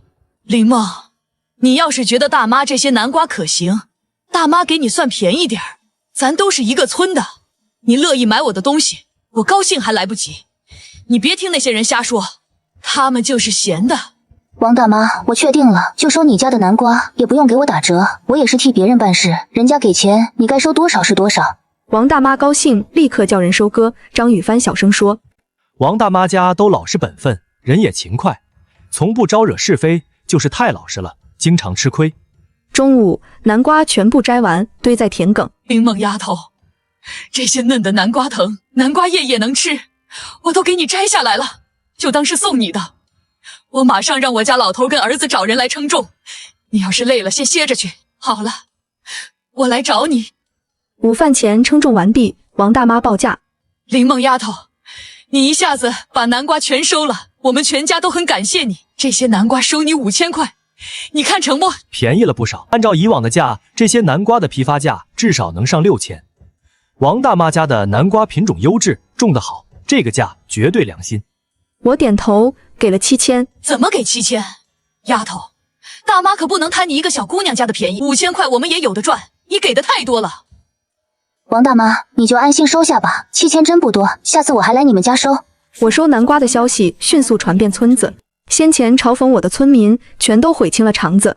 我把南瓜暂存村里粮仓。王大妈，南瓜先帮我收进村里的粮仓里行吗？过几天我朋友会安排人来运走。成，到饭点了，丫头，你上我家吃饭去。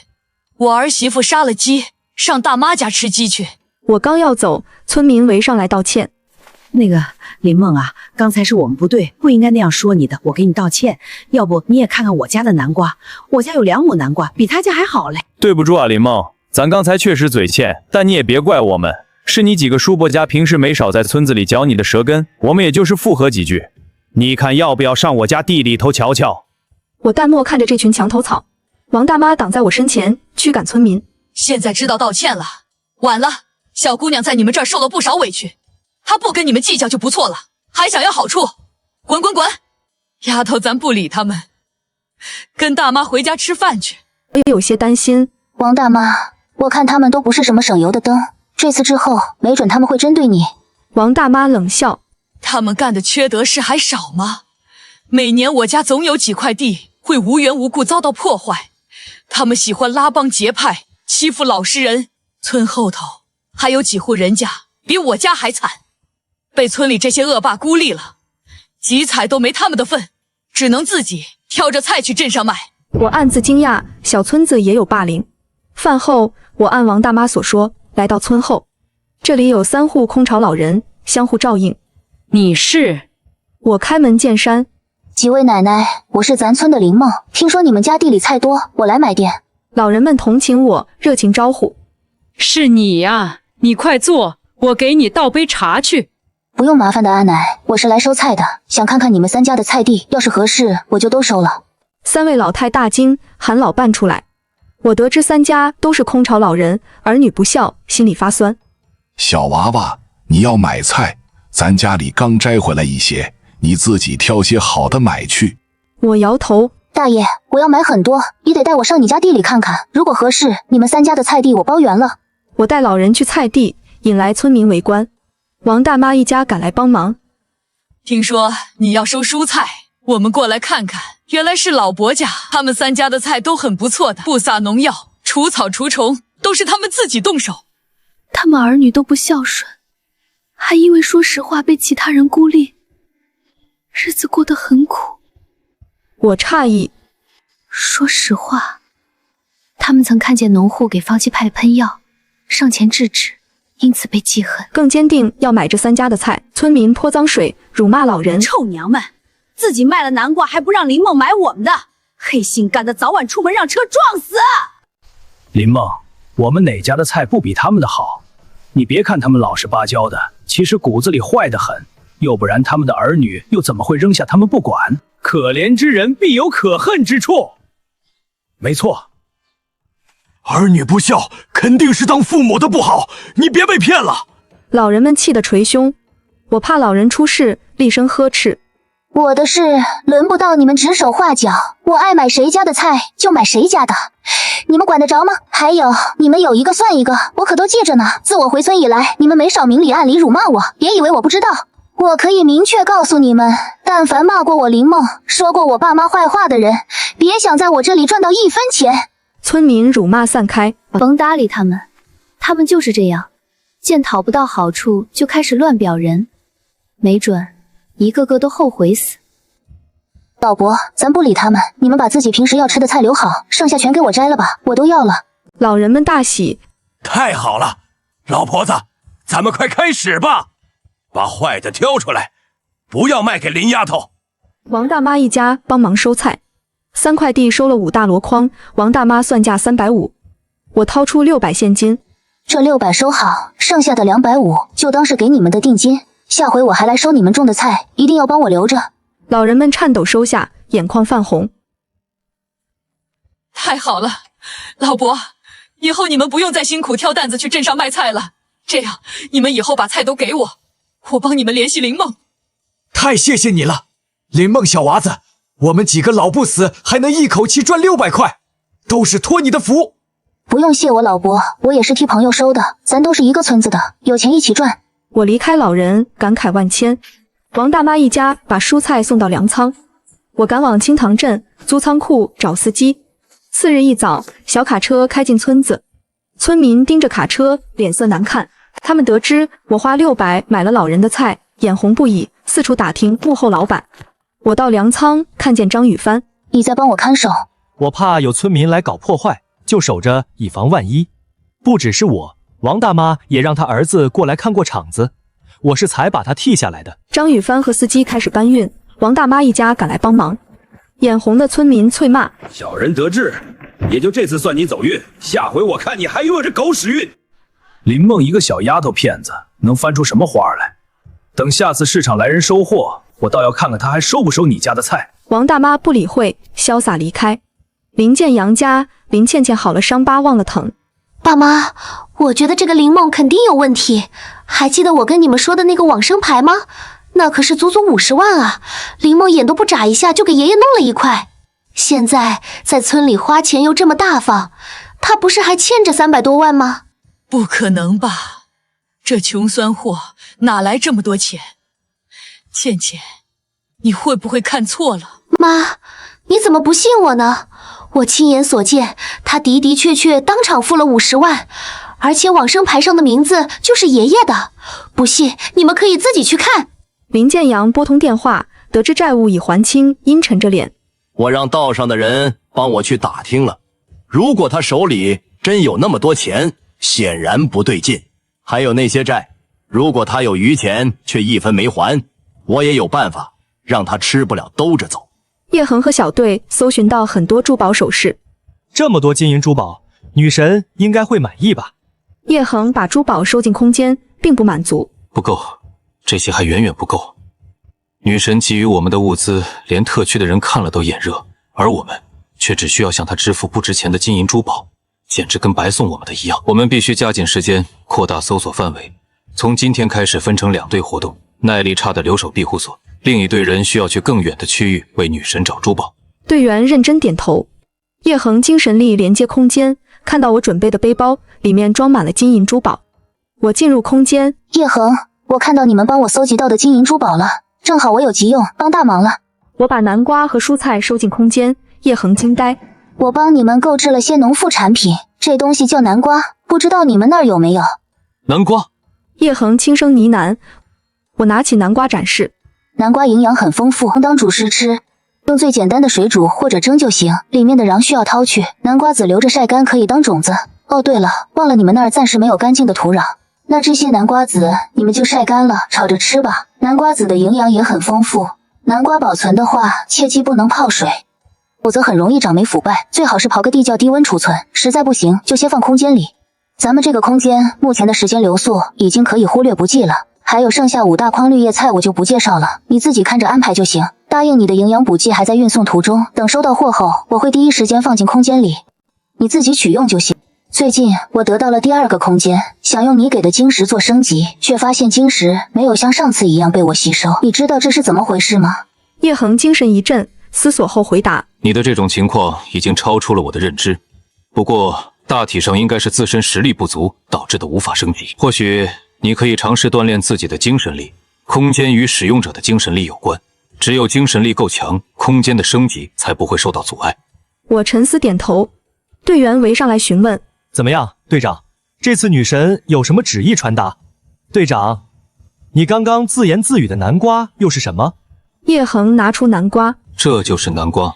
这也太大了。要是我没记错，这东西应该就是文明时期人类的一种饱腹感很强的蔬菜。我以前在图志上见过，目前就连特区都没有成功培育出来。队员震惊：什么？那岂不是说咱手上现在有一个连特区长和贵族们都吃不到的食物？我的天，咱们这位女神也太神通了，竟连灭绝的蔬菜都给了我们！女神万岁！先回庇护所，这次我们收获丰富，回去也能给大家带来更多希望。我在青塘镇歇脚，不再回村。叶恒的物资暂时够用，我订票前往云城，出手金银珠宝。我前脚刚走，林倩倩和王氏就砸门。林梦，我知道你在里面，给我滚出来！林梦，你大伯找你有事商量，你出来开下门，让伯娘进去。他们闹腾10分钟，林建阳得知债务还清，大惊。我在云城分散出手金饰，积攒100多万，剩下的珠宝送到珠宝工作室，入账120万。林小姐，说实话，您每次头提供的这些珠崴款式都很新颖，珠宝品质更是极品中的极品，我们的设计师甚至都不需要2次加工改造。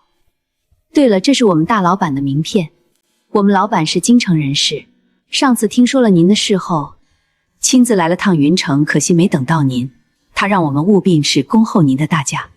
我收下名片，正当我准备返程回青塘镇时，意外收到了五爷的邀约，只得前往。秦五爷，您找我什么事？听说你今天在我云城各大金店到处甩卖，最后还去了灵月珠宝，出来的时候，人家经理恭敬的，好像在恭送太后一样。怎么说话呢？我有这么老吗？要比喻也应该是公主才对。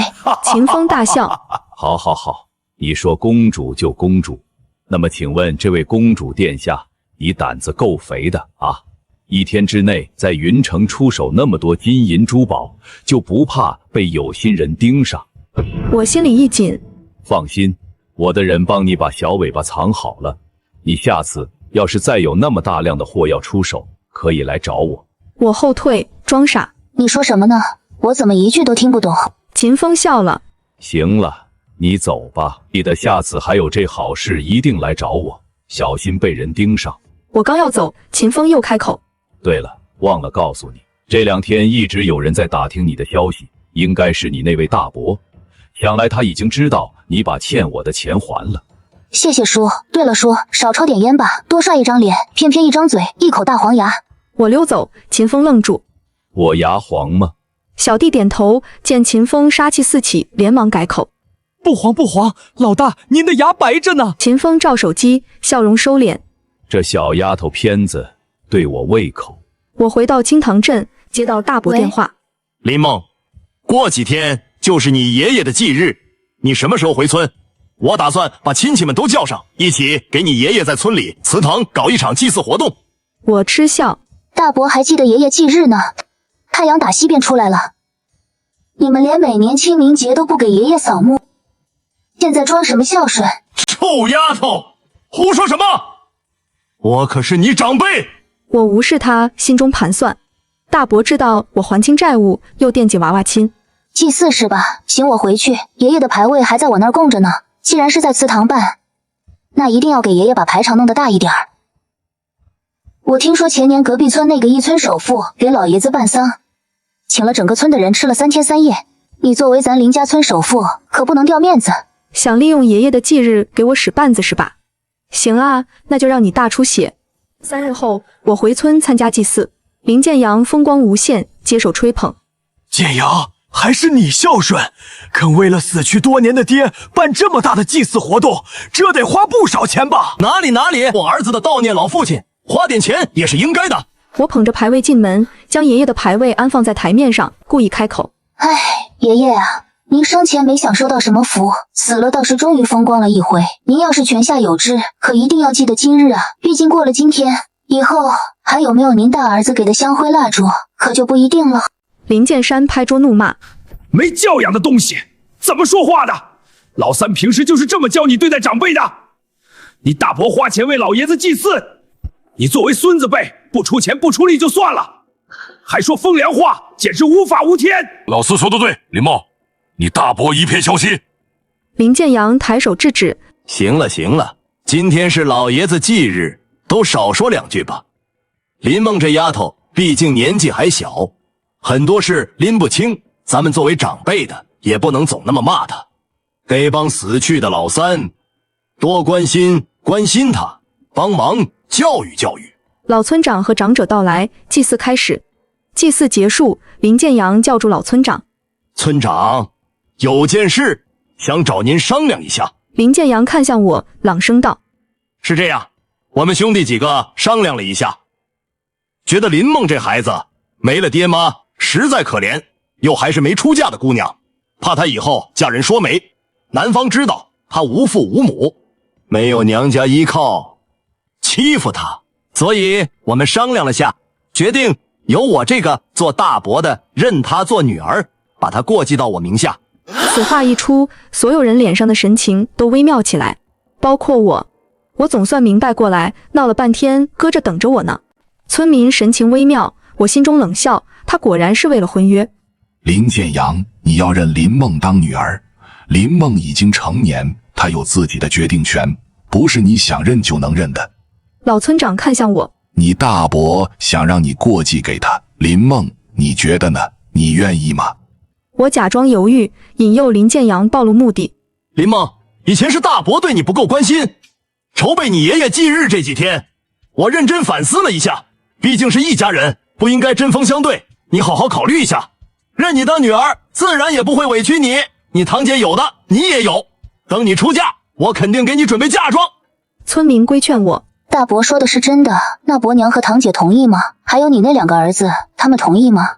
他们当然是同意的，我作为一家之主，谁敢不听我的？林梦，你放心，只要大伯护着你，咱们林家就永远有你的位置。不对呀，林梦不是还欠了一屁股债吗？林建阳认她当女儿，那这债是不是也会帮着还？林建阳拍大腿保证：乡里乡亲们说的对，我林建阳毕竟是林梦的大伯，做长辈的当然见不得自家小辈日子过得那么苦，能帮就帮一把吧。他欠的债毕竟也是老头子留下的，我理应帮着一起还。我笑了，语气冰冷：大伯，你消息真灵通，爷爷欠的那些钱我已经全部还清了。我听那五爷说你已经找人打听了的，不是知道我把钱还了的事吗？众人震惊，林建阳脸色大变。我亮出手机欠条：大伯你看，虽然爷爷的债还了，但我前段时间又欠了叶家500万，这是我写的字据，这样你还想让我当你继女儿吗？什么？你欠了500万，还是欠叶家的？他狰狞怒视我：大伯不是消息灵通吗？可以去查呀。叶家跟咱家虽然有娃娃亲，但你也不想想这都什么年代了，谁会信这些？人家叶家在京市可是正儿八经的豪门世家，咱普通老百姓哪可能跟他们扯上婚姻关系？但我实在不甘心啊，所以就狮子大开口，问一个叫叶晨金的人借了500万应急。事后我有点后悔了，大伯，要不我还是认你当干爹吧，你帮我一起想想办法，我以后肯定给你养老送终。林建阳忍无可忍，痛心疾首。你真是糊涂！娃娃亲那是祖上定下的，他们不认也得认，除非我们林家不要这门婚事，否则他们没权利拒绝。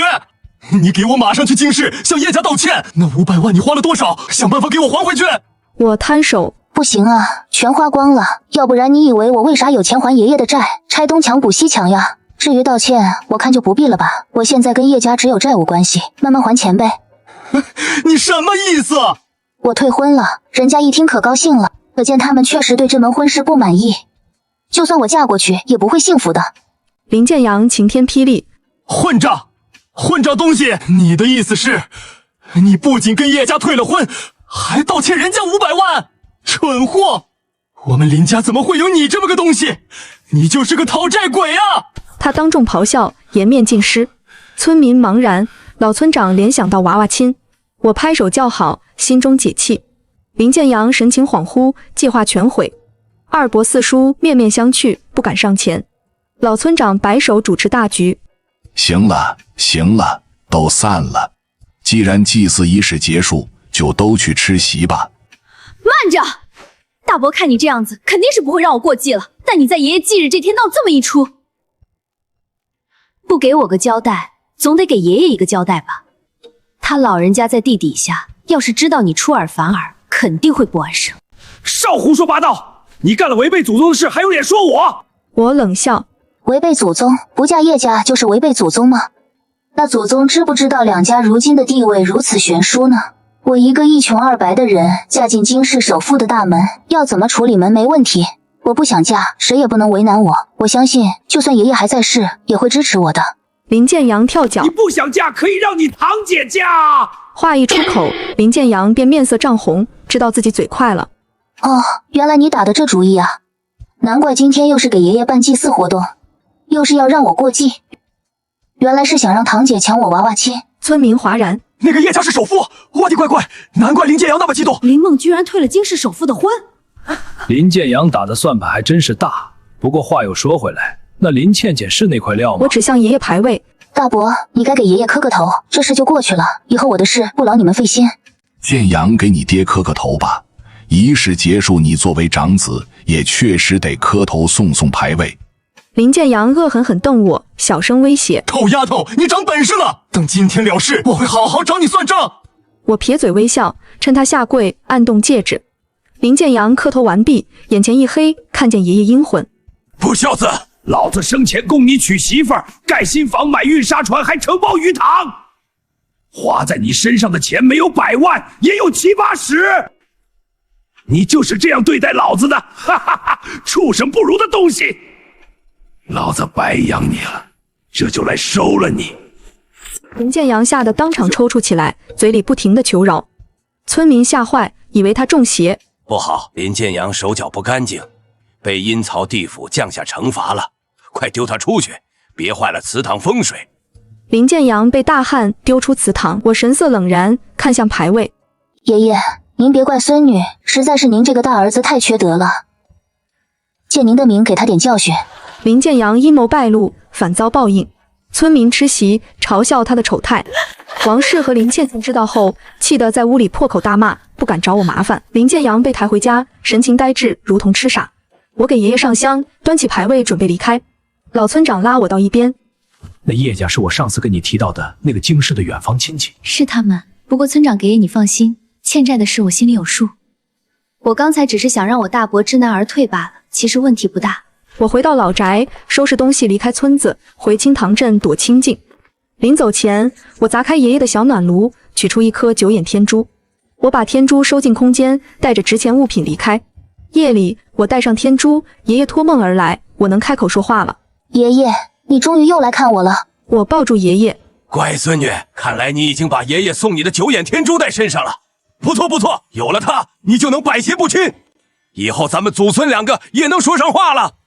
我兴奋不已，向爷爷告状诉说叔伯的恶行。爷爷脸色阴沉，叹气：“小梦，爷爷知道那几个不孝子对你不起，不过他们没法像你这样让爷爷托梦，不然我肯定去教训他们。你放心，爷爷不会在阴曹地府保佑他们的，是福是祸，他们都得自己承受，爷爷不会再帮他们兜底。”我心满意足。爷爷询问叶家之事，得知我退婚，有些惋惜：“你注定与叶家有缘，顺应天意，顺其自然。”我惊醒，疑惑叶恒、叶凡、叶晨景都姓叶，难道这就是缘分？我买大量冥币到仓库烧给爷爷。爷爷，省着点花吧，你这花钱速度快赶上报复性消费的暴发户了。叶恒带领小队成员日夜兼程，终于平安回到庇护所。所有人在谷口迎接，队员们吃饱喝足，叶恒开始发放物资。这5筐蔬菜都是女神的馈赠，大家现场分一下，不要争抢。蔬菜分配妥当，村民惊叹：这蔬菜如此新鲜，连根都还在，一点都不蔫吧，就好像刚从地里摘下来的一样。我已经闻到了一股清香味，不知道和大白菜相比，它们的味道如何？要是我们这儿也能种植就好了。这些菜的根须都很完整，种下去存活率肯定很高。众人叹气，无奈没有净化土。好了，大家安静。女神还赐了别的东西给我们。叶恒放出100个南瓜，众人惊呼。叶恒激动介绍：南瓜不仅珍贵，而且目前还是灭绝状态，连特区都无法攻克培育上的难关。我说这些，大家应该明白什么意思吧？众人瞪大眼。我天，女神真的太厉害了！叶队长的意思我们明白，咱们有南瓜的事绝对不能让别人知道，否则后果不堪设想。各家代表带着物资离开，营地一片沸腾。感谢女神馈赠。我正接收营养补剂，突然一股暖流涌入体内，腰部酸了，精神饱满。我正疑惑，叶恒的声音在脑海响起：林茂，我把你给的蔬菜和南瓜发放下去了，我代表整个庇护所的人向您致谢。刚刚你都不知道，他们一个个都非常激动，不约而同跪下来，感谢女神您的馈赠呢。我灵光一闪，难道是信仰之力回馈？等一下，你刚刚说什么女神？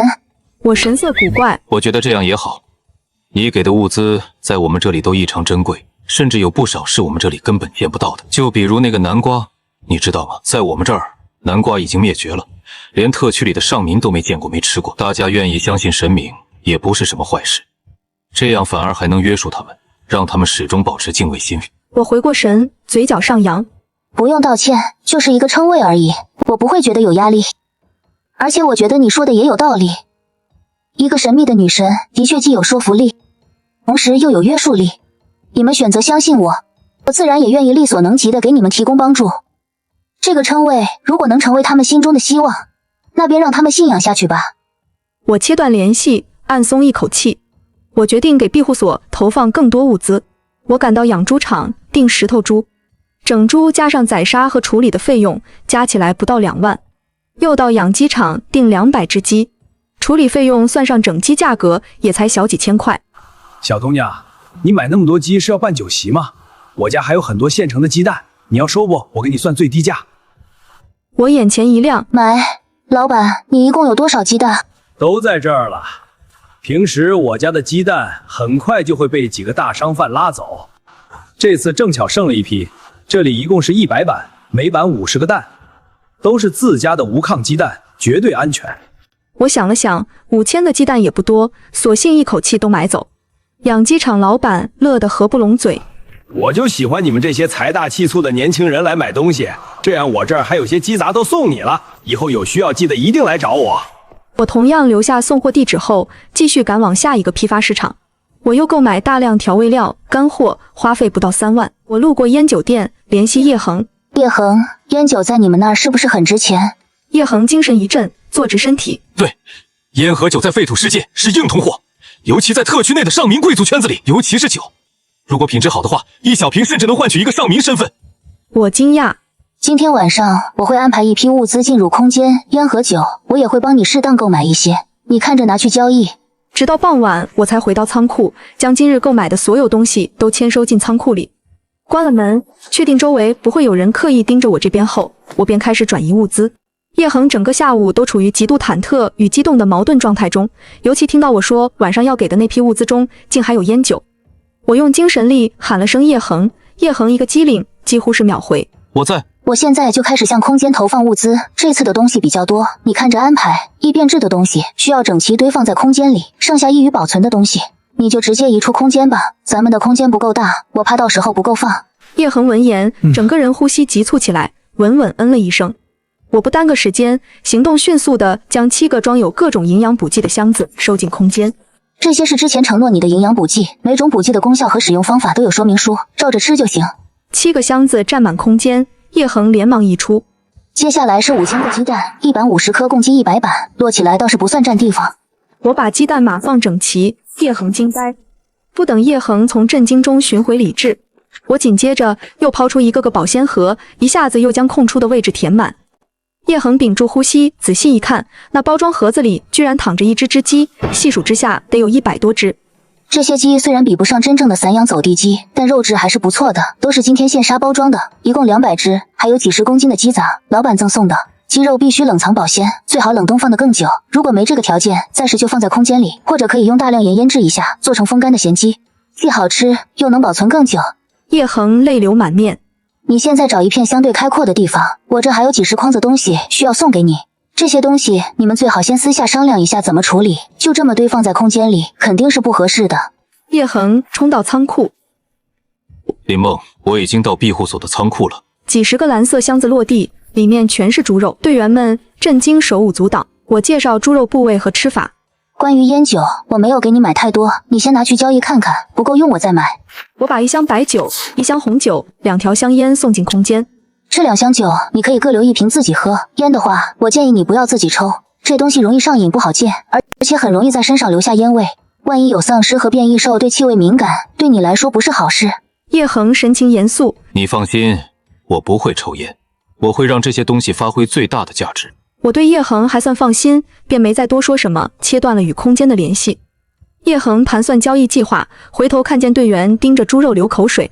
孙浩，明天咱俩带2个人再回一趟13号特区吧。这么多猪肉需要储存，是时候去买一些冷藏设备了。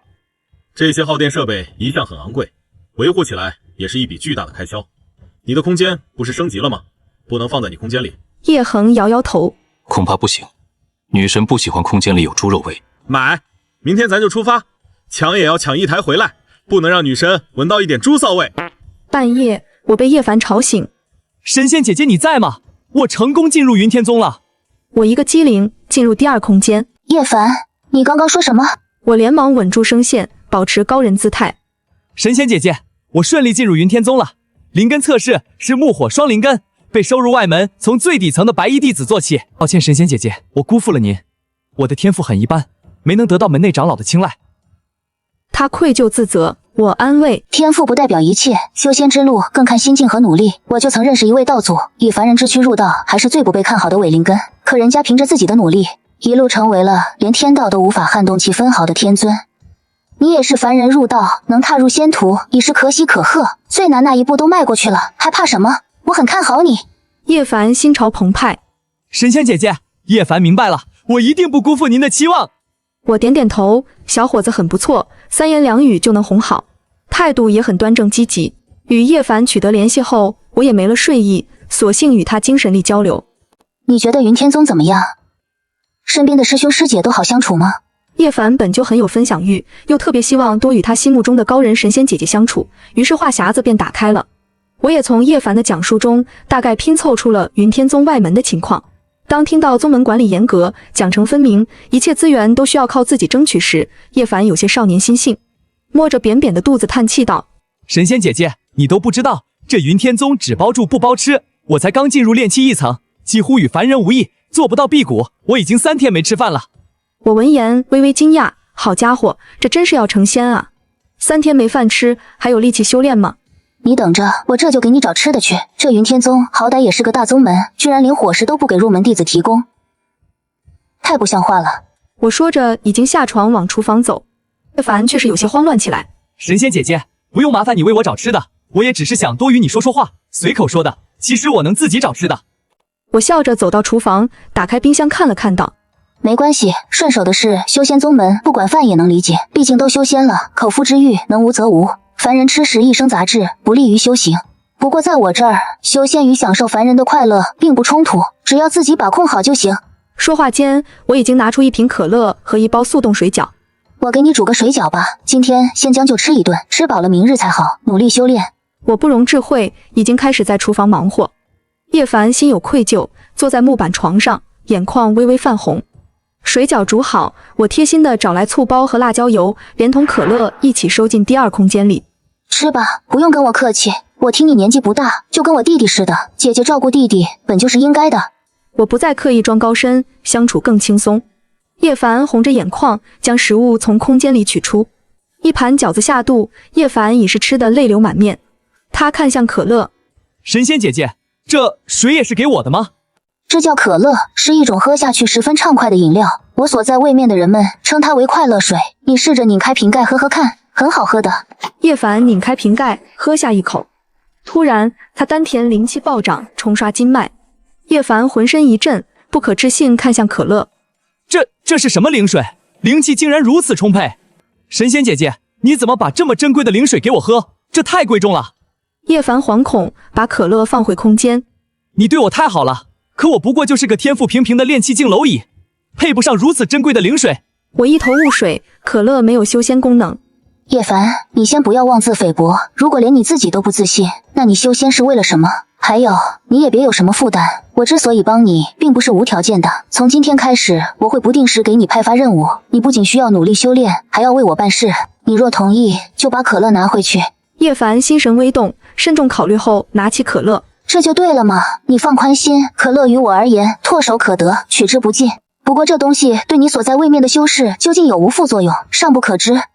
你可以自己先摸索看看，有任何发现，随时向我汇报。叶凡心惊，灵水竟取之不尽，他下床跪拜：神仙姐姐，您的大恩，叶凡没齿难忘。灵水的使用，我会谨而慎之，绝不浪费。神仙姐姐，你派我做任务吧，灵水太珍贵了，我真的受之有愧。这样吧，你替我去查办一下关于凡人修仙的具体步骤。觉醒灵根需要怎样的条件？这对你来说应该不难吧？叶凡认真听完任务内容，虽然心中好奇，但没有任何质疑。神仙姐姐，这你就问对人了。虽然我是意外觉醒的灵根，但对于我们凡人修道的方法，我还真仔细研究过。叶凡很快便将他所知道的信息悉数告诉了我。虽然凡人修仙难度极大，但不是没有捷径，就看那些脱凡的资源能不能得到了。那便从你说的通窍丹开始。我要你为我寻找通窍丹，如果遇到什么困难，可以随时联系我。好了，时候不早了，你且歇着去吧。明日我会为你提供饮食，你要好好修炼。我躺在床上，心绪难平。如果真按叶凡所说，服用通窍丹可以打通人体窍穴，获得与天地灵气沟通的能力，那我可能真的要修仙了。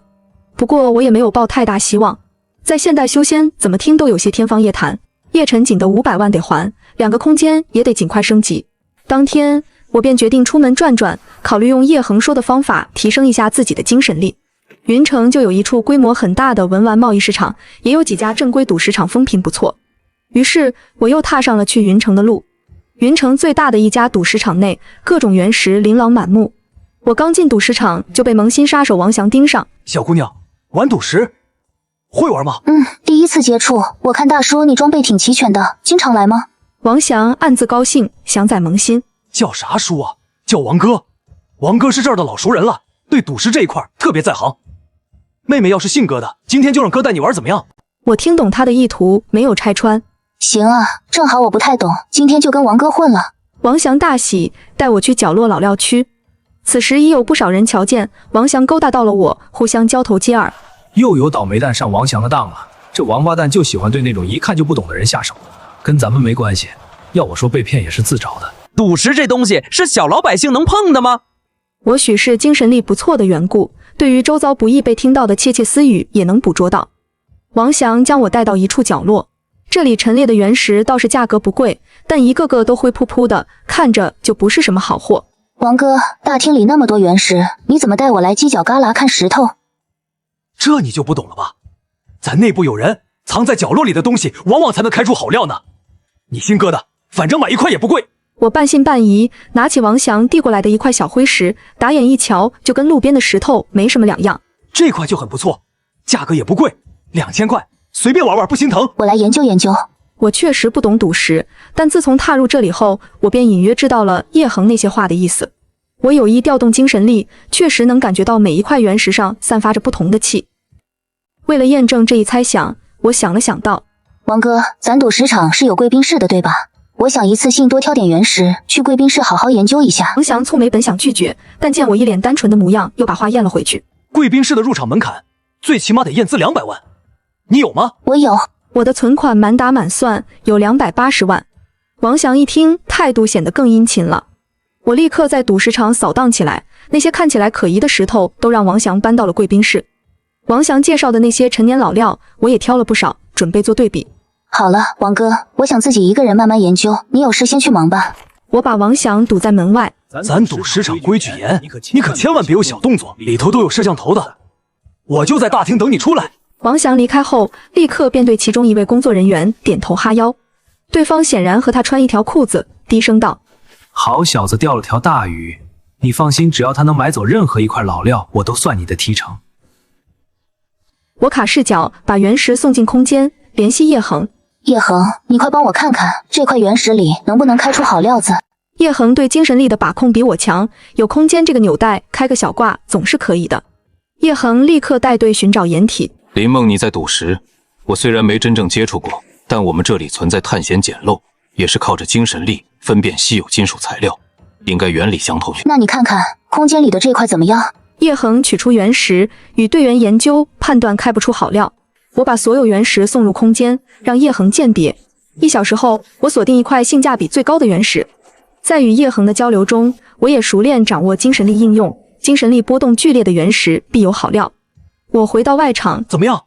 挑好了吗？这块我买了，其余的都不要，麻烦结账，安排一位经验丰富的解石师傅帮忙解石。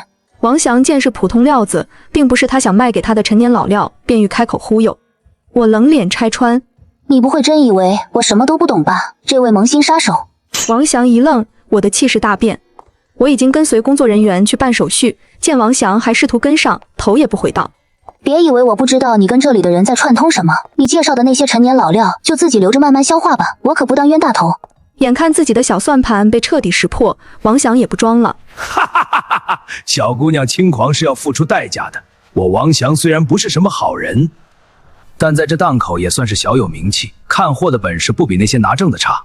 我明着告诉你，你要的那块原石开不出什么好东西，你不听我的就得在这儿交更多学费。我花18000买下这块石头，跟着去解石房，一进去就看到了不怀好意的王祥。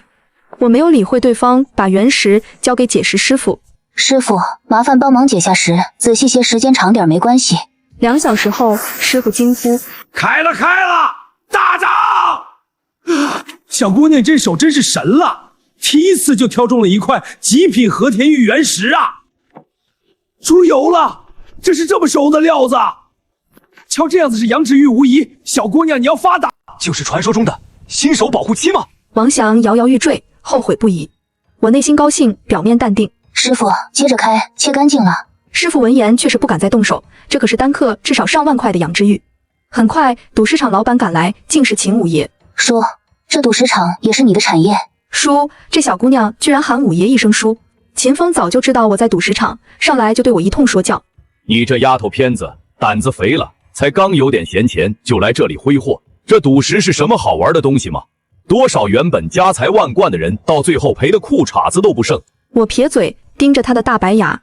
爹味有点重了，人家赔的裤衩子都不剩，那是他们又菜又爱玩，我可不一样。你瞧，我上手就开出了羊脂玉呢。秦风惊叹我的运气，仍觉得是侥幸。你这运气的确让我都羡慕，但你别忘了，赌石也是赌，你就能保证次次开出好货吗？尝了点甜头，很容易陷入其中，不再满足这些低价区的料子，早晚有一天要去触碰那些动辄上百万甚至上千万的原石，到那时你哭都来不及。上百万上千万，叔你太看得起我了。这次你运气好，恭喜肯定还是要恭喜的，但不能再有下次。叔做烤瓷牙了，瞧这一口大白牙都能皱出我的脸来。秦风无语，他算是看出来了，这丫头油盐不进，在这耍他玩乐呢。这东西你打算怎么办？我给你提个建议吧，既然已经露了边，必然是羊脂玉没错，但最终究竟如何，也还是未知数。倒不如就此打住，按半赌原石卖出去。我相信精神力判断，整块羊脂玉不超50克。半赌原石卖的话，能有多少？现场竞价从60万炒到100多万。信得过我的话，我能帮你出手，价格绝对会是拍卖级的。我闻言自然心动了。次日，秦风来电，原石卖出250万。要不是这钱实打实进了卡里，我都要怀疑秦五爷是不是在骂我。谁知隔了2个小时不到，秦五爷又来了电话。我一接通，便听到了对面传来爆笑声。咋了，我的叔？怎么好端端发癫了？秦风完全不在意我的调侃，又笑了一阵，这才道：你这丫头，你该不会是什么幸运神转世吧？这也太走运了！你猜怎么着？你那块料子买主当场开全乎了，结果也才得30克籽料，专家预估价在120万左右，亏麻了。我饶是早有预判，但还是不免啧舌。不过胜在那块料子质地相当不错，加上形状规整，人家买主并没觉得亏太多，反倒还向我打听你的消息，说要是还有料子再卖给他。秦五爷话落，紧跟着便又提醒我可跟你说，千万要把控住自己，陷进去就回不了头了。赌石这东西，我懒得听，将电话往旁边一搁，精神力查看2个空间里。叶凡目前还没动静，给他打包的饭菜也原封不动放着。第一个空间里的鸡腿饭倒是少了4份。随后我又将目光放在这片空间的那道门上。这段时间我几乎每天都会尝试去打开那扇门，但始终没有把门打开。也不知道等精神力足够强以后，这扇门的背后会是什么。秦风在电话里喂了半天，我才拿起手机。在啊，我听着呢，你放心吧，我不会胡来的。挂了电话，我冷笑一声，收手是不可能收手的。尝试联系叶恒，没再有回音。想了想，我立刻离开酒店，在附近商场逛了逛。入夜，云城另一个赌石场，我戴着顶鸭舌帽混入其中，眼中金光闪闪。我这次打算自己赌石，有了一定经验后，也用不着每块石头都拿给叶恒2次判断了。我扫了眼普通石料区，一无所获，便叫人引荐到中档石料区。短短半小时，我便挑了5块原石，看似随意的挑拣，却是用精神力反复确认过的。5块原石花费20万，我解石5块全大涨，消息引爆赌石场，我被怀疑作弊，有透视眼。这得好好查，100%的鉴宝概率，世界顶尖赌石大师都做不到。再看这脸才20岁出头，这里面没鬼我是不信的。有人去找管理局的人了，这小姑娘今天要倒霉。我没想到事情闹这么大，一时间也慌了神，干脆拿上开了一半的5块原石溜之大吉。等众人反应过来，想再去找我，我早就摘掉帽子，没入人群，以最快的速度回到酒店。半夜1点，秦风杀到酒店，我才松口气。五爷，我是不是闯祸了？我嘴上这么问，心里却没太大负担。干了这票，我就准备暂时收手了。原本他也只是为了锻炼精神力才去赌石的。秦风此时看我的眼神多了几分古怪。来的路上，他听到小弟的汇报，都不敢相信自己的耳朵。我居然开了5个头彩，关键这家伙总共就挑了5块，每一块都让他掏上了。你这妮子不会真有什么透视眼吧？憋了半天，秦五爷嘴里蹦出的话，差点让我破功。我忍不住翻了个白眼。你信吗？我就是真的运气到了，没办法，挡也挡不住。秦风心说，我信你个鬼，但他一时也想不出别的解释。把东西拿给我，我去帮你处理。秦风深吸一口气，还是打算出手帮我。我嬉笑着将5块半开的原石递给他。五爷义气，这样这次所得我分你1成利，多谢你出手相助。你倒是大方，钱我就不要了，事情我会帮你压下去，不过只此一次，下次我可不帮你擦屁股。我嘴角的弧度更大了。还是五爷大方，那我就不客气了，以后有事您说话，我能帮的肯定帮。有了秦五爷这位云城大佛，我闹出的动静很快就平息了，没人会查到我头上。回到青塘镇已是第3天下午，那5块半开原石品质比不上最开始的羊脂玉，但胜在量大，也叫秦风私下卖了200万，一分不挣全打给了我。这趟云城之行，我怎么也没想到，我能一口气怒赚400多万。店叶陈进的钱够还了，倒是不用立刻马上还几天也是一样。我并没有动身前往京市。离开这几天，我向王大妈打听村里情况，得知林建阳要送林倩倩去名媛班，想嫁入豪门。我科普名媛班，王大妈3观炸裂。我的乖乖，怎么还有这种班？这也太可怕了。那照这么说，这林建阳两口子还真打算送林倩倩进豪门啊？我不做评价。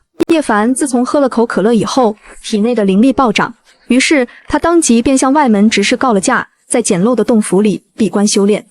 本以为这次闭关炼化可乐里的灵气会花不少时日，结果却是短短3-4天便彻底吸收炼化，修为也从炼气1层一下子突破到了炼气3层。当他退出修炼状态时，第一时间便想向我汇报，可当看到我在空间里给他留的饭菜后，他又一下子没忍住，眼泪汪汪。空间存物无法保存鲜度，饭菜早已凉透，可叶凡却吃得津津有味，1粒米不剩全吃光了。神仙姐姐，你对我太好了，我定会更加勤奋刻苦。我半梦半醒间听到叶凡的声音，揉了揉眼睛，闪身进入第2个空间，果然感应到了叶凡的精神力。叶凡也第一时间看到了我的原因，他立刻激动道：神仙姐姐，我突破了，如今我已是炼气3层修为。真的，你太棒了。叶凡被夸，不好意思的挠挠头。神仙姐姐别夸我了，我还差得远呢，炼气只是入门，上面还有筑基、金丹、元婴、化神等等大境界。我闻言也是直叹修仙不易。神仙姐姐，明日我便打算找宗门的鉴定大师帮忙鉴定一下可乐的品级，如果可以，我想利用可乐，看是否能等到愿意交换高品阶通窍丹的人。叶凡说出了自己的想法，我听出了叶凡的顾虑，不慎在意道：你大胆的去做便是，我不是说了吗？这可乐我有的是，不过等鉴定结果出来，你得第一时间告诉我。要是可乐在天罡大陆真是修仙者梦寐以求的修炼灵水，那他就赚大了。我在青塘镇家里休整了1日，又去镇子上专门做扎纸人和纸房子的人家问了问行情，订了件像模像样的4合院。给爷爷订的灵屋是他最喜欢的样式，比老宅那种简易4合院更气派，规格更高。除此以外，我还配套4合院订了个豪华套餐，美女香车这些自然不能少，手机家电等等用品也都有，爷爷看了准高兴。坏了，老爷子不会开车，还得再捎个司机下去。等忙活完老爷子的事，我再次到老爷子牌位前供香拜祭，这才前往京市。